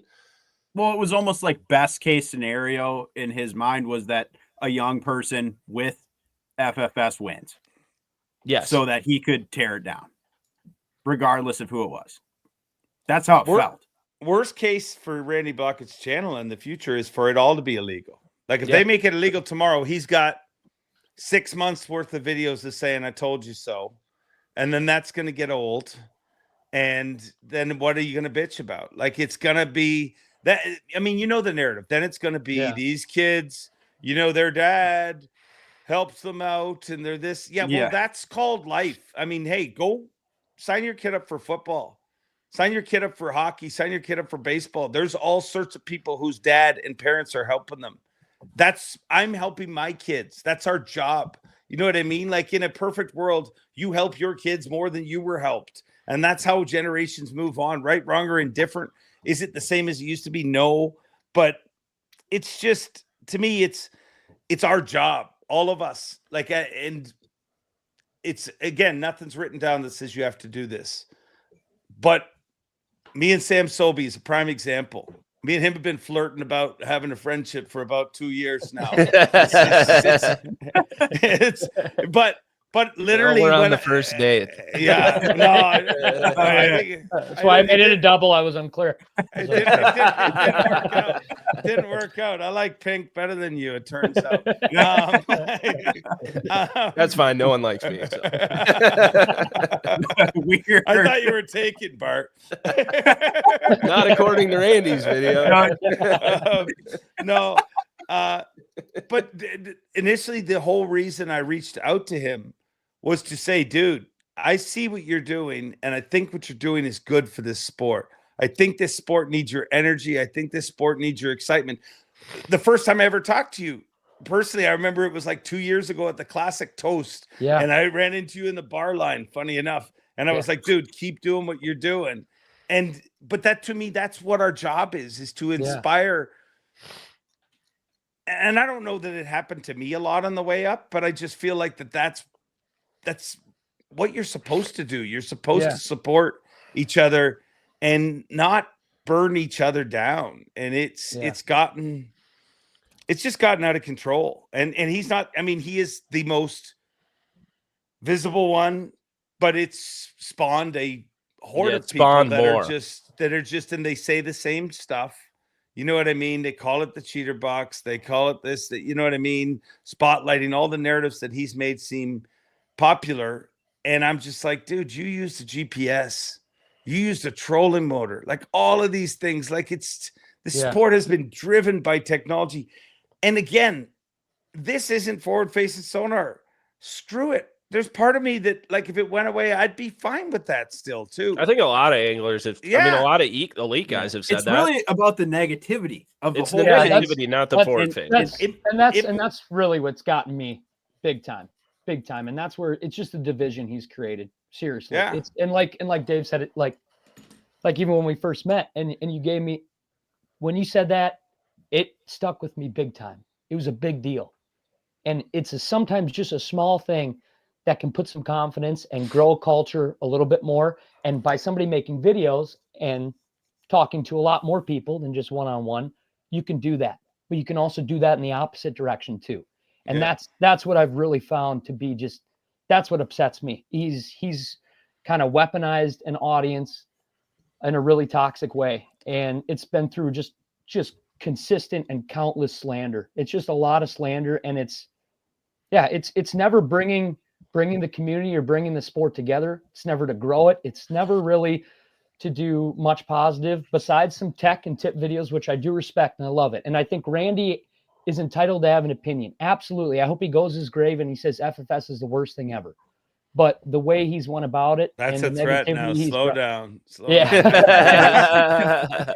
I hope whenever he does make it there, maybe he lives forever. Yeah. But he's entitled to have his opinion, and that's cool. But just, I don't know, the slander and just, I don't know. Overstating of the smear campaign that he's kind of really put on is, I think people are over it, and I think it just doesn't bring anyone together. It doesn't bring the fishing community together. It doesn't help really move a needle as us for a small niche sport that we are. You said it at the Classic a lot of times, Dave, like, this is really unique that we're all here in this arena, because at some point in life, you're in a group where you're not around all your people who are at least just a fan of fishing. It's weird. Yeah. It's different. It's nichey. It's small. It's weird. But then you get a full arena, and it doesn't matter. I was sitting next to my good buddies who are big time walleye guys, and the next dude next to me is a big fly fishing guy. And I'm a bass fisherman, but I love crappies and I love multi-species. I love ice fishing. I love walking on water half the time, but I'm down here in bass country watching people weigh in bass, and we're a part of a very small niche community. And by breaking that up or bringing division in there, it's not cool at all. It's not cool. And so I think what, like we've said, is important to note about this is that, like, what has been done with the Randy's propaganda is we're not lumping people who don't like forward facing in with Randy. Like, you cannot like it and want to have like a, general conversation about it. And I think what is also very important, I'm going to play a little clip here. It's like a 2-minute clip. But I think the bass fishing world needs to hear this. Mercer, Aaron Weeb. Aaron, I think Aaron is one of the most well-spoken anglers in the fishing industry. And if people don't know, he's Uncut Angling. You should watch a bunch of his videos on YouTube. He's like the OG of so much of fishing YouTube. And this is a comment he made a year ago about forward facing. And I think it's a very important thing for a lot of the bass fishing world to hear and to take note of, because this is what can happen if we go down this slippery slope of the propaganda that he is pushing. So let me play this real quick. We open the doorway to things like this. Someone we don't want is going to walk through the doorway. And it could be the people that are anti-fishing hearing that there's exploitive techniques and technology, I should say, coming into the game. Or it could be regulation coming in with not the correct basis for removing technology like that from fishing, which is a terrifying thing, because LiveScope is the coolest, most informative educational tool to come along in fishing. It is saving the fishing industry right now. It is bringing kids into fishing. Kids have technology at their fingertips everywhere they turn. If there's a crusty, ignorant angler that prefers to beat the bank and enjoy the mystery of fishing, that's totally fine. But the kids these days want to see their lure coming to the boat. They want to have tools and technology at their fingertips to enjoy fishing in every way. You are able to find fish on featureless flats on slow days and put something together and catch half a limit or a limit on a regular basis. On a lot of days where it'd be really slow. But it is not some exploitive thing where it's just a guaranteed 1,000 fish every day. You look at the Bassmaster Classic that was just won by Jeff Gustafson. He didn't even fill a limit. So he's fishing for smallmouth bass deep with LiveScope, and he only caught 12 of a possible 15 keepers to win the tournament. That does not sound like a technology that is coming in and sweeping fish populations and wrecking stuff. I spent time last summer with LiveScope on a 12, 15-foot basins and individual panfish covering very little water, because LiveScope just lets you dissect everything that's around you. That's the future of fishing. The future of fishing is not what the fishing industry is selling most of the time. It is not a $100,000 truck with a $100,000 boat with thousands of dollars of rods and reels with hundreds of dollars of gas being burnt. That is not the future of fishing. So the price tag for several $1,000s a live scope might seem intimidating and might seem outrageous, but when you pair it with a canoe or a 9.9 horsepower motor, you're talking about a much more responsible and ethical approach to fishing, and that is the future of fishing. So any messaging that is unwarranted about technology that's a problem is terrifying, because it will get spoken into existence. So moving on to the actual barotrauma topics. We're not going to talk about barotrauma. we beat that one to death. Yeah, we did. There's a whole podcast with Aaron talking about that one if you want to listen to it. There's some great forward-facing sonar talk in there too. But I just think that's a very important thing to hear. Yeah. That a lot of people haven't heard, you know? And I want to almost like digest just the front half of that really quick. He talks about a lot of different things on why his opinion on why forward-facing sonar is really cool and how it's an awesome tool. But more so, just in the beginning, he talked about kind of regulation. Like if that starts get thrown around, and it can really snowball away from just not just forward-facing sonar, but a lot of different things. Like he was saying, if people get a hair up their ass to go in there and start talking about regulating fishing just much harder in general, people that don't fish, that could snowball to where we're not fishing.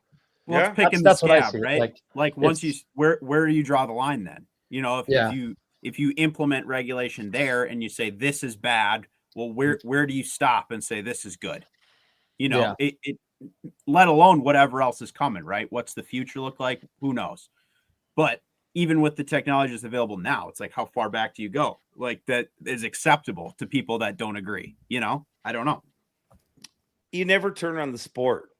I mean, you're never bigger than the sport. You never turn on the sport. I mean, I think hunting learned that, but they were forced to learn it through people coming after them. You know what I mean? Yeah. And now could you imagine how crazy it would be? Like, you'd never hear a reputable hunter or, professional hunter talk about like, well, I'm a bow hunter, so I'm better than the guy with the gun. You know what I mean? Like, they don't, like, it's just a different, I mean, some of that happens in crossbow, I guess you hear some of that, but you do hear a lot of people saying, stop it. This is a gateway for people to get into our sport. Like, this is, so ultimately, I just think like you never, ever, one of the most detrimental things that MLF did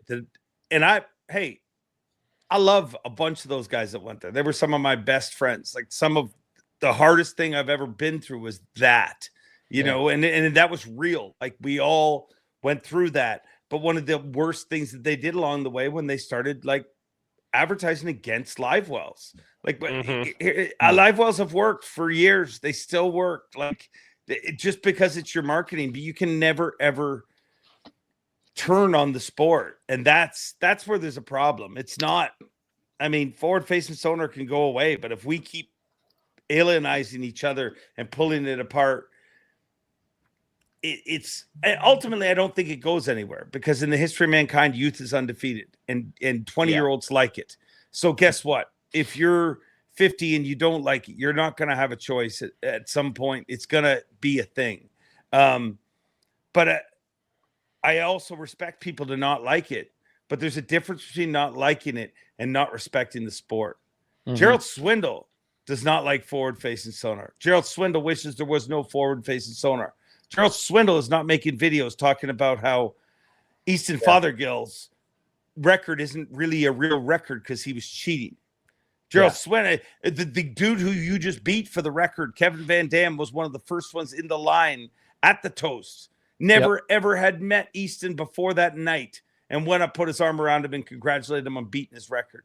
Well, there's other people making videos saying, well, that record's not legit because he cheated. But here's the difference.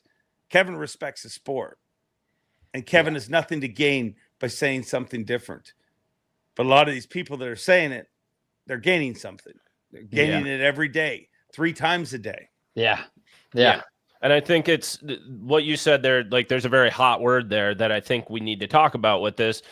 Like, with the propaganda of what he does, is propaganda uses repeat messages and simple, catchy slogans to help embed an idea into people's minds, even if it's not on a logical basis. It is used to incite social unrest. And that's literally what he's been doing forever. So something you said here, Dave, it's cheating. Randy says cheater box like 20 times a video. Nobody's cheating. Not one. There is no cheating going on in these tournaments with forward-facing sonar. Because guess what? It's legal in every state, and it's legal in all the tournaments except the MPFL. And then obviously I'm sure there's smaller local circuits and stuff going on too. But it's legal. It is not cheating. You saying cheater box repeatedly all the time is derogatory. And it's just inciting like stuff that's wrong, you know? It's like going back to when people rode horses and then cars were invented. It's like the dude on a horse saying you're cheating now. No, you're not cheating. I embraced a new technology. I drive the freaking car. You know what I mean? And people still love riding horses today, and people still appreciate horses. And people still love it. People do probably this hobby more than they did then. Yes. You know what I mean? Probably, now that you ride a horse because you love it. Back then you were just like, this son of a bitch will get me here sooner or later. Because you had to. Yeah. Yeah. No, it's bizarre. And again, I know Randy's going to take this all as people are picking on him, but no, I think just people are finally, I'm not saying anything on this podcast that I haven't said to Randy's face. Yeah. You know, last time I had the podcast, I had him on, I said some stuff like this, and some of his viewers got real pissed that I pushed Randy too far and I should have showed him more respect. But respect is a circle. You get what you give, and show me his respect. Show me. Yeah. That's a huge thing. I mean, one of the most frequent comments we probably got, or I got on the last video, you know, we posted of what I said was there's a lot of comments of people saying young bass fishermen don't respect their elders. And I'm like, I don't necessarily, okay, maybe you see that. I'll hear you out. All right. Maybe you think that that's that way.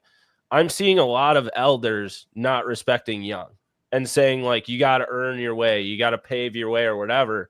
And there's just been a shift in bass fishing too, where now guys like Easton, he's earning his way through high school and college and stuff. Not, you know, he's had a 6-year career or whatever, tournament fishing at a pretty high level because of how good the youth stuff is now.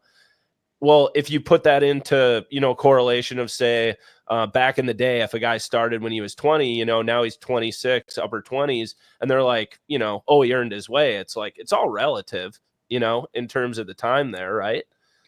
It's how the world works. Like, and I don't think you can group it as a lot of older anglers, a lot of younger anglers. There's older anglers that are doing it. There's older anglers. The oldest angler, Rick Clunn, was one of the first guys to come out and defend Easton publicly for no reason. Just said, you don't just don't judge his means. You know what I mean? You don't know this kid's story and whatever. And he's an incredible angler. And what eloquently that Rick put. It's the outliers that are weird, but that's everything. Like, dude, I mean, we went through kind of my brief history, but I produced a TV show.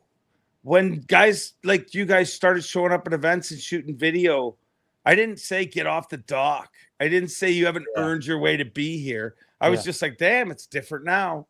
Like, I had to sell my stuff to a network. I had to sell myself, and it took a little longer. Yeah. Now you don't have to sell to a network. You sell it directly to the consumer. It's it's easier now to become a professional angler than it ever has been in the history. Maybe it's more competitive, but it's also easier. Like, you can literally become a pro angler with your cell phone, or a professional TV host with backing and a large audience. It's much easier to become that now. Like you said, when you were going out and first doing this stuff in TV, and now there's folks that can run a whole TV show from their basement. Yeah. Right. With an iPhone. Cheaper. It's cheaper to even to produce TV, to do all that. But that's also how the world works. Like, it's just, you got to respect the sport, man. I have all the respect in the world for Ray Scott, for Bob Cobb, for all of those people. Every time I see them, I hug them. I am so thankful. And I just wish Randy had that same respect. And he doesn't. And I don't think this podcast is going to change him. I don't think he's going to change. No. I feel like he's just going to look at it again like we're picking on him. And I'm not picking on him.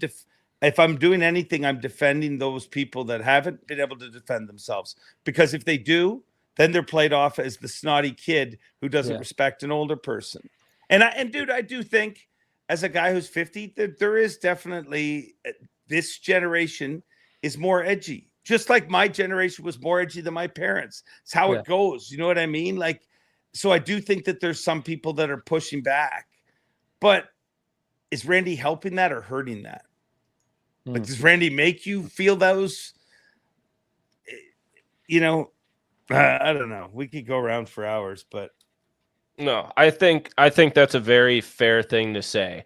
And it's just the like we said, I have all the respect for what Randy did as a tournament fisherman, and he's done, and his tip videos are great. And I want him to continue to be able to make a living and pay for whatever, you know, his family and stuff needs. But I just think I speak for not only myself, but like a lot of the bass fishing community and the fishing community in general. I just hope it's not at the expense of tearing down our sport and other stuff that's going on, because especially the last year, God, it's been a lot. Like, to give an idea, Dave, I went back like just a few months. I started doing some notes, like for being like, okay, if we're going to talk about this, I want to know what I'm talking about. In 3 months, there's 57 videos that have triggering headlines or insults and like attacking bass or other stuff. 57 in 3 months. And I will say, however, there's more tackle videos and stuff, but it's like, why? And I know why. It's because he's making a yearly income off of the hate videos as well. For people that don't know how the YouTube ads work, I mean, he's probably raking in 60 to 80 G's doing that. So we'll just say that flat out. Like, that's why he's doing it. And I will say this, Randy, if you are so passionate about saving the sport and forward-facing sonar and everything, sure, keep making your videos about forward-facing and stuff. Maybe just demonetize those videos then and show us how much you really care about it. Because, yeah, you know, fight the good fight. There you go. Fight the good fight. Get out there and, you know, get after it. But I think, you know, that's a big thing. Is just, let's just not tear people down, man. I'm sick of seeing Easton win and there's an asterisk on it, or it's an illegitimate win. Like, what are you talking about, dude? He won. He won a tournament without breaking any rules. Yeah. And hey, Randy's kids, they'll go on to do whatever they want to do, whatever they want to chase. And I just hope whenever they get to the pinnacle that there isn't some guy looking to knock them off of their pedestal, because that's what he's doing. And hey, I can even accept, let's think in an alternate universe. Let's just say maybe Randy's right. Maybe he's 100% right. And we're all like, you know what I mean? Like I've straddled the fence on it because I love some stuff about it and I hate some stuff about it. But let's say he's right. I still disagree with how he's getting there. Yeah, he's not, what he's doing isn't right. If you're right, I mean, if you're right, you don't have to do any of that. Just lay out facts, and it should become apparent. But he's not. Like we talked about at the beginning of the podcast with fishing regulations or different stuff going on in Vermont, there are DNR fishing studies that can be done and conducted and everything to do this. And something Aaron Weeb, once again, has talked about, DNR is starting to use forward-facing sonar for evaluating fish populations in bodies of water. A lot of our fisheries are doing better than they ever have before. And they're using it to because of that tool and being able to evaluate these places. And we're learning more and more. So, like, I mean, we've talked about it before. I mean, whether it's with ice fishing and barotrauma or certain things, there's just more education we need to do as, you know, leaders of fishing industry and stuff to teach people of like, hey, yeah, you see those fish out there, you see those crappies out there in 40 feet, you could go wreck them, but you shouldn't. That's not right. And teaching people how important that is to be an ethical angler and just using stuff for the right way and educating people. Like, you know, I learned from all the people before me in bass fishing. It's the same way. It just keeps going, you know, the snowball. In the hunting world, I mean, I'm not a big hunter, but I got all my buddies are. And in that hunting world, I mean, you get people that don't use game cameras, that don't believe in game cameras. but they don't spend all day just trolling people and being like, oh, I used a game camera to get that, didn't you? That's how they choose to do it. And that's not what he's choosing to do. So yeah. Now you guys got me in lots of shit the week after the Classic, didn't you? Yeah, be fun. Should be fun. I thought, oh, this is just gonna post Classic show. Well, it'll be fine. I'll answer some uncomfortable questions like, why was there empty seats? Yeah, for sure. No, I think it's all good though. Something it's an important topic. It is important, and really is. It's time to talk about it and not ignore it. One thing I did want to bring up, just because I have seen it online and it's just kind of been bothering me just because it hasn't gotten out more, but like Trey McKinney, his forward facing broke on day 1 or day 2 or whatever. And Trey just talks in general. That's kind of the way his mouth works. Yeah. But he did say, I can't catch them if I can't see them. He said that. Yeah. However, people, okay, you can't take that statement and once again use it as propaganda to benefit your agenda. Trey said that the weeks before he was flipping reads on Okeechobee. He said that because the pattern he figured out was based around that. And if all of a sudden he couldn't see him, he can't catch him that way. He can't catch him. It's a soundbite, right? I mean, it's like it's taken totally out of context. It fed their fire, and so that's why it turned into what it was. It like Sobe and I were talking about it earlier, but he's like, it would be the same as if, say, 10 years ago you scanned a ledge and you had a school there and you drive to go out to it, and guess what? Your GPS won't turn on. You got no graph, and I got no points on. I don't know where they are. Or points on offshore legends. It's like, okay, I can't catch them now out there. You're like, you're right, you can't. You don't have the GPS points. Boom, you can't.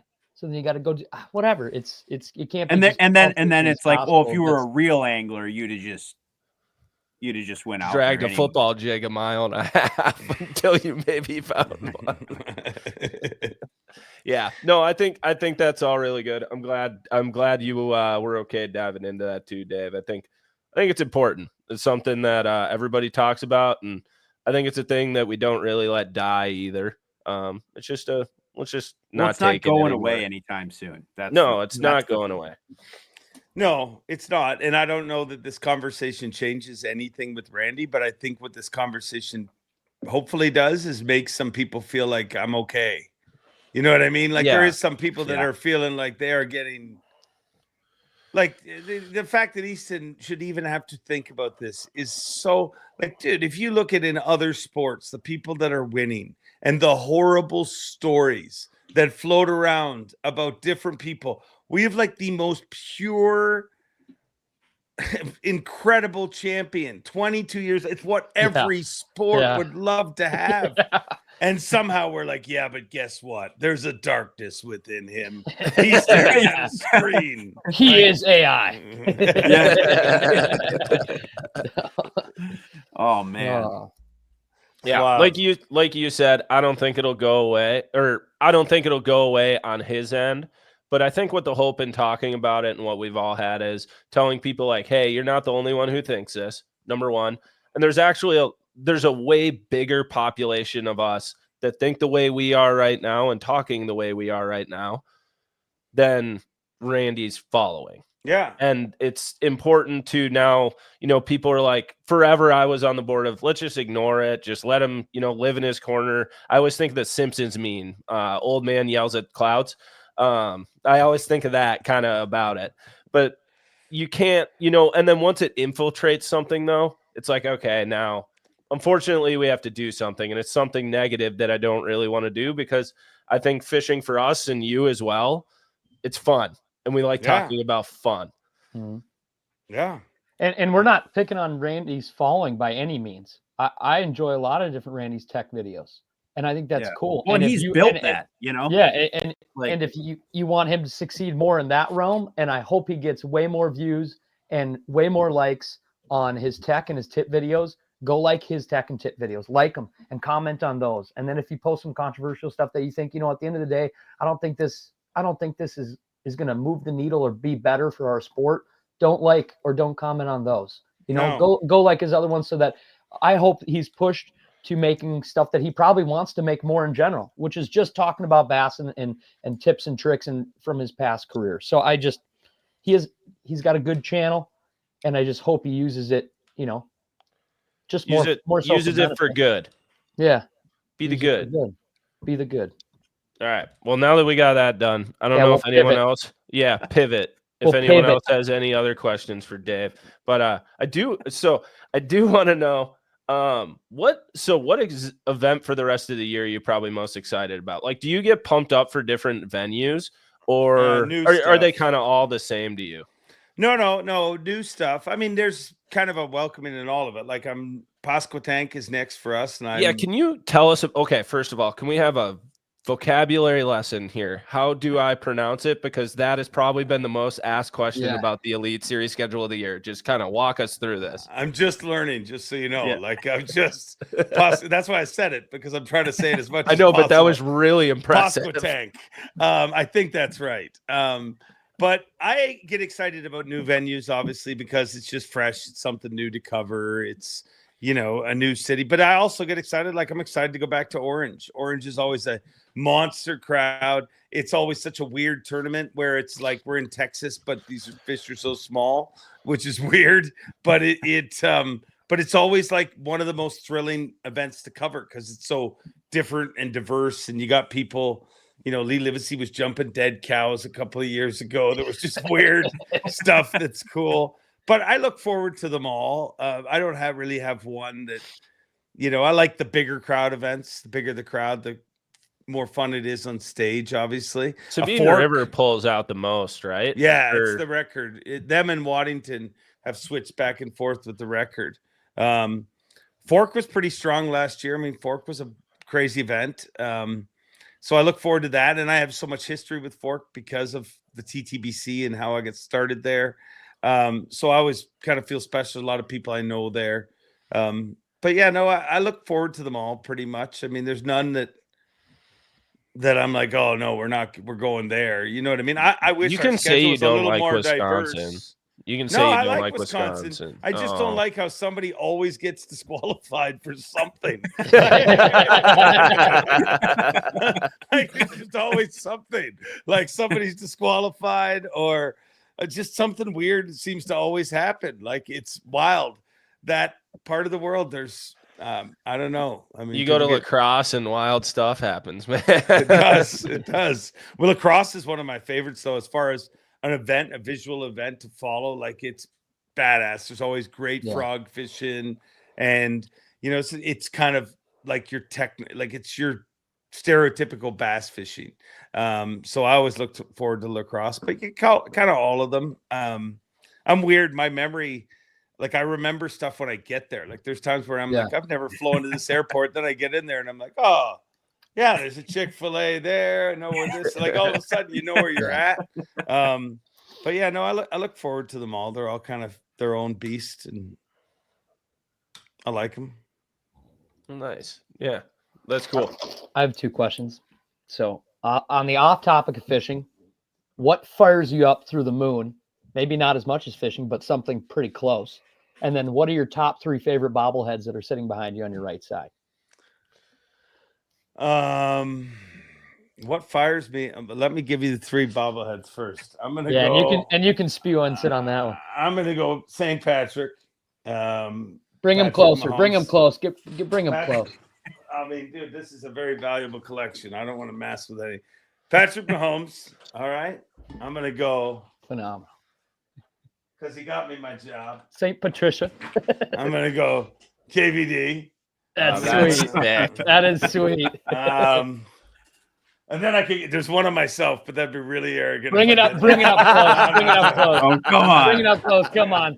Come on. It's not near as big as KVD's, but bring it up close. That's sweet. Yeah. Subway made them. They're all hand painted. One day when I go to Asia, there's going to be a bunch of people chasing me because they hate this dude that they had to paint. But I'm gonna go. I got a Pat Schlopper bobblehead that his parents made. That's awesome. What? No way. That's super cool. Rock. I got a Bruce Lee, Willie Nelson, Bob Marley. I mean, they're all. I don't know how that started, to be honest. I had a bar in my old house, and somebody gave me a bobblehead. Then people started giving me bobbleheads, and now I get bobbleheads. But I like them. Collection. I mean, bobbleheads are cool. It's an impressive collection. I mean, it really is. It's worth. It's a very cool backdrop. Yeah, it's the cupboard, the closet, the whatever, that cabinet from my son's room that he didn't want anymore. It's really a lot of thought went into it. But what was your other question? What sends me to the moon? Yeah, what fires you up very personal. Outside of fishing? Yeah. And it can be in a different way too, because things are different. Honestly, the thing that I'm obsessed with, I'm very obsessive over things. Like I get into things and I get super obsessed about them.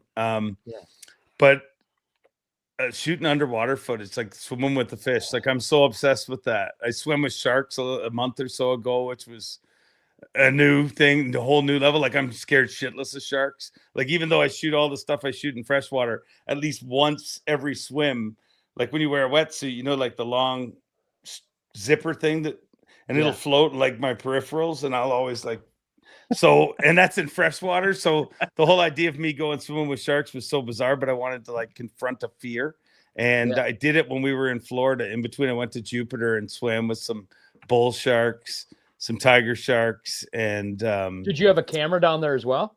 They didn't. So they had a camera, but they shot me, the guys that I went with. They recommended I didn't bring a camera because it was my first time swimming with sharks, and they said, you know, they can act a little weird around cameras. So I was like, all right, I'm not going to bring a freaking camera. It's good. That's good advice. But next time I will definitely bring a camera, because there was a bunch of stuff that happened right in front of me that, you know, they didn't get. But no, that was super cool. But that's my biggest obsession. Like I can't wait till the ice clears, and because spring and fall is the two best times for that, like when the water's super clear.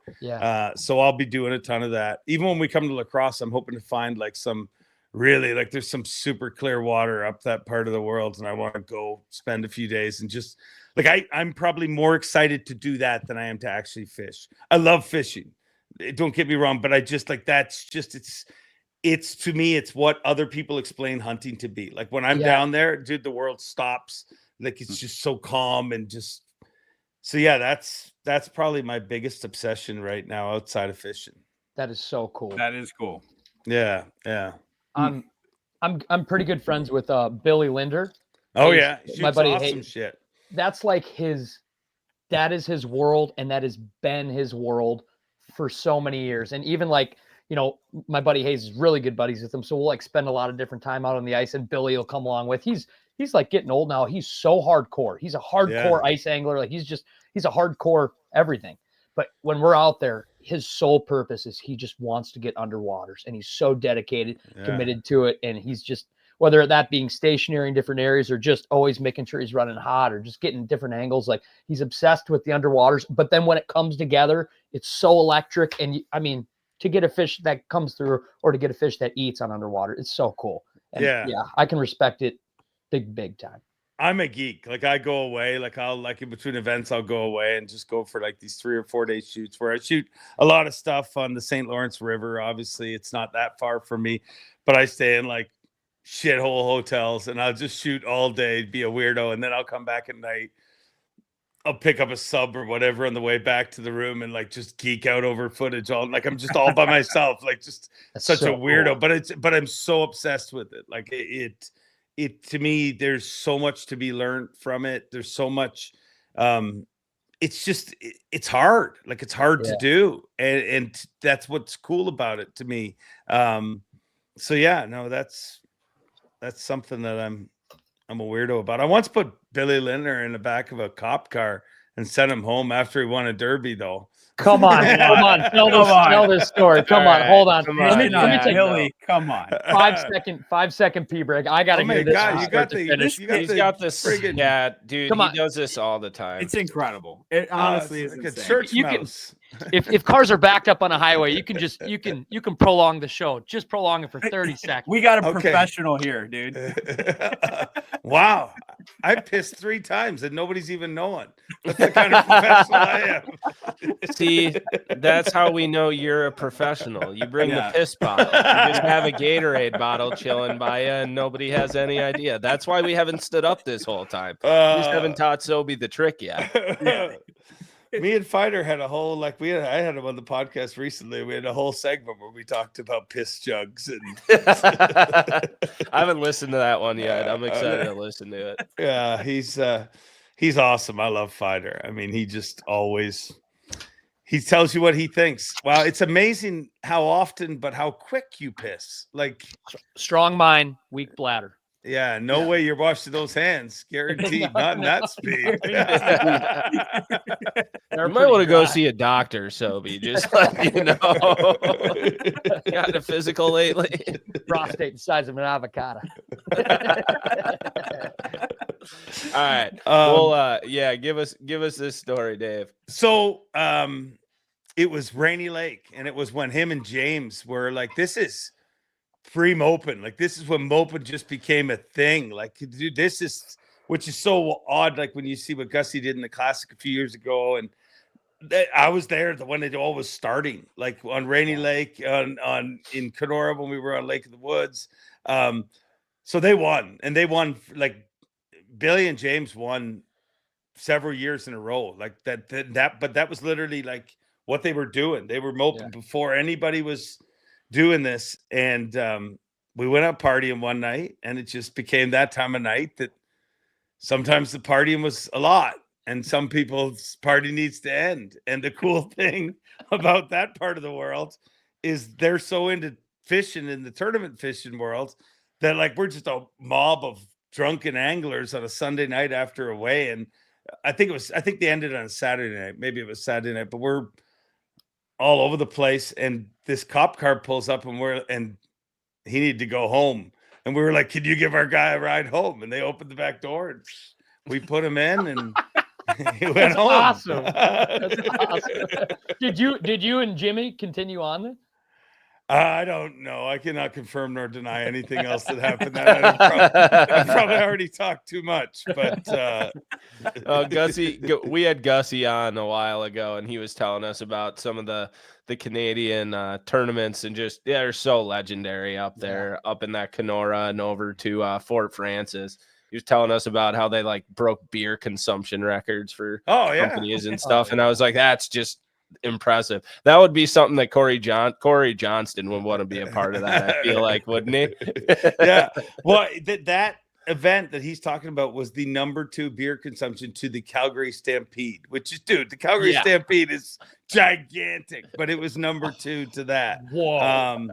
They know how to party up there. It's wild. I mean, that whole part of the world, like, and that's far from me. I mean, that's closer to you guys than it is to me. Oh, yeah. Like, he lives, I mean, for me to drive to Gussie's, it's like 23 hours for me to drive to Gussie's, but I'd been up there a few times over the years. Like, me and Gussie, weirdly enough, his first ever seminar he ever did, he did with me. We were working the Winnipeg show, and he was like 15 years old, and he was supposed to be this young hotshot angler. And, you know, he was Gussie. He was always just so nice and and he was super nervous. He's like, "I got to do a seminar." And I was like, "Come on up and do it with me." And that's what was so weird. We did that together. And when he won the Classic, I'm like, "What the fuck is happening?" That would be weird. Kid. That would be weird. That's coming. Yeah. It's Full wild. circle, really weird. Oh, man. Wow. But no, they got some cool tournaments up there. We got to do the KBI or the Fort Francis. Barb. Yeah, Like, we have to, experience dude. it. Oh, yeah. It's like, I'll be honest, where I'm from is Southern Ontario. So we're close to Toronto. We think that we got some shit figured out. We're the big city. You know what I mean? And then I remember we're fishing all these tournaments down here.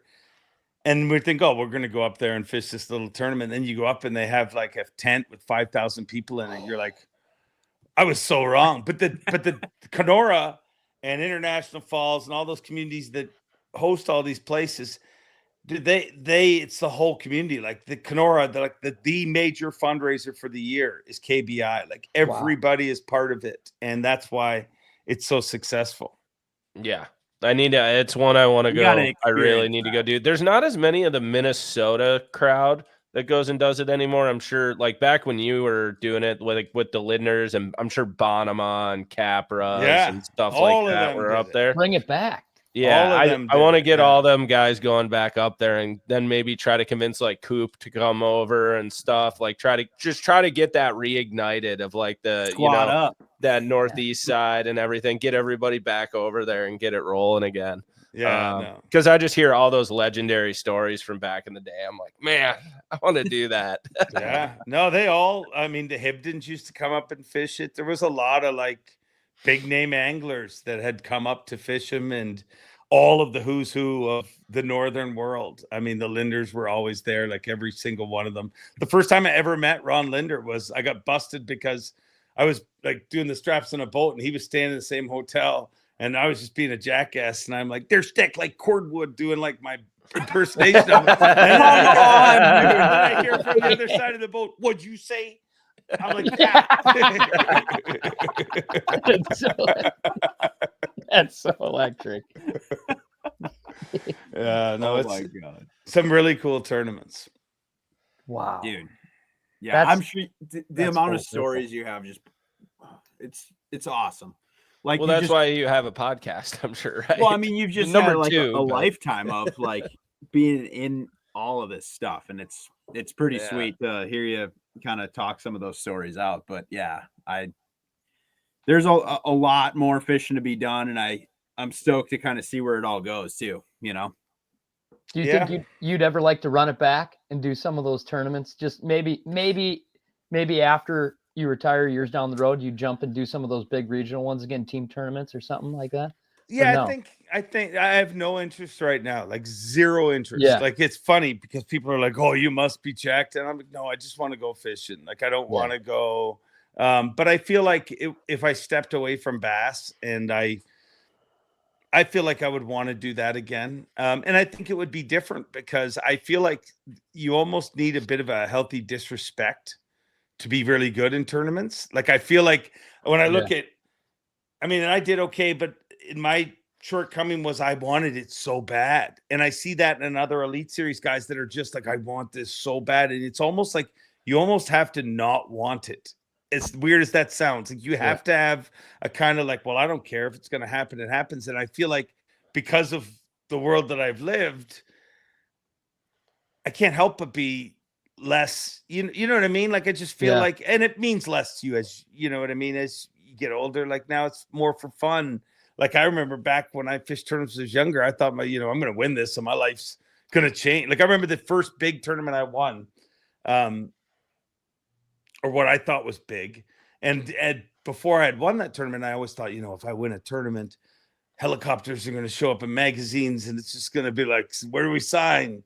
And then I remember I won, a big tournament locally. I won at the time $25,000, which was a lot of money. Wow. And I'm in my truck, and it gets tore down and everything. And I'm in my truck and I have the trophy like seatbelted in beside me, and I'm driving, and I'm like, oh, that was it. Like I did an interview and it was just kind of over. And I remember it was so funny because a Van Halen song came on, and the words I still remember, it was standing on top of the world for a little while. And I'm like, totally explains tournament fishing because you're up there, I won, and then you're just a normal dude back on the road trying to figure out where you're going to sleep the next night and fish the next tournament.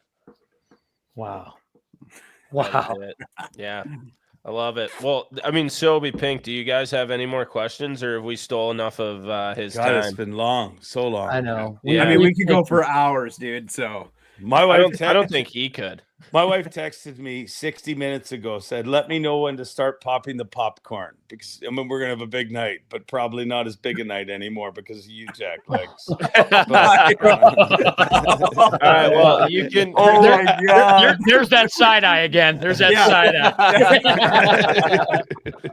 No, Dave, we cannot thank you enough. We seriously cannot thank you enough for hopping on this pod and just talking everything, old stories to new news to inspiration to transparency, everything. And for what you do for the sport, there's so many folks, us included, that look up to you and just love how special you make it when you do it at what you do at weigh-ins. And anybody who's never seen it live, you got to go. Any event is sweet, but the Classic especially, you got to see it live. And the show that Dave and the rest of the folks put on is incredible. And it does. For anybody that says the magic isn't there anymore, they're a liar, and they haven't been recently, and it's not true, because the magic is so there. And you can tell that to the goosebumps that are on my freaking back when I watch. Seriously. Wow. So thank you. And thank you for coming on our podcast. Yeah. It's number one. It's number one. Yeah. Yeah. We had to get you up there, you know? I appreciate it. I mean, the only thing I would have bumped you guys for is Rogan. But he isn't calling. No, I'm not real good with compliments, so stop with that crap. But it is the magic's there if you want it, you know, and that's the truth about everything, right? Yeah. And I've enjoyed our chat. I mean, I'm amazed we've done it this close after the Classic. I mean, normally I'm comatose, but anytime you guys want to have me on, it's fun conversation. And I love everything that you guys are doing. What you guys are doing is what's needed in the sport. This is the point of the podcast where we all say nice things about each other. No, but really, you guys, me up. Come on, you guys really are. It's what you're doing with the Crappy Chronicles. What all you guys are doing is really good. Is really needed in the sport. This podcast is needed in the sport, and because it's real and it's genuine, and you guys have passion. And as long as what you do is real and what you do is genuine and it's driven by passion, you'll always find success. And I think that we should do all our job to encourage that. So keep this up there as the number one podcast. And when you're not watching this show, watch Mercer, please. Yeah. Absolutely. Yeah, go swing on over there. But yeah, we will have you back on for sure. And next time, hopefully we don't have to touch on a bunch of hot topic items, and instead we'll just all bring like a 6-pack of beer. We'll sit down, click record, and just be like, Dave, start telling us stories. Yeah, we'll just go. Giddy up, let's do it. You had me at 6-pack. All right, perfect. Well, get out of here. Go eat some popcorn, mama. Get out. I'm gonna make this podcast end properly. Listen, how do I do this? Hold on, let me wait. I gotta be ready. I've had enough of this bullshit from you guys. You keep pushing and pushing. I didn't agree to any of this. We just lost Dave. You cut the feed. We got that. That is going to be an electric short form clip there. We'll post. I need to. I'm gonna export that and post that tomorrow at 11. And go update. No, don't put any context. Like, don't put any just words. Post it. Yeah. Just post it. All right, we'll do that. But all right, thank you, everybody, for hanging with us for 2.5 hours. Yeah. Oh, and we forgot to say this at the beginning, but if you made it this long, you care enough, because evidently I got enough text messages and messages about it. Where the last episode cut off, our next episode will pick up. And it's an interview with Doug Wegner. We cut it off just because we have massive respect for Doug. Love Doug. I'm sure he would have talked about what we kind of talked about with the Randy stuff earlier, but we didn't tell him we had talked about that earlier, and we didn't want it to get lost in the sauce. Yeah, we didn't want it to get lost in the sauce. So you have an awesome episode coming with Doug Wegner. It's a long one too, so you guys will enjoy that. But thank you so much for listening to the #1 outdoor podcast in the world. Please rate, subscribe, and leave some reviews, because I'm sure we're going to get a bunch of negative ones from Randy's following now. So now we really need you guys to show up. So thank you. And honestly, just comment your thoughts and your opinions on all of this down below. Seriously, because we read them all. Just comment them. Good, bad, ugly. We read them all, and it's just interesting to get a gauge on what everybody thinks. So it all equates to more conversation and keeps spinning this wheel around. Yeah. But 100%. Thank you all so much for listening, and we'll catch you on the next one. And thank you, Dave.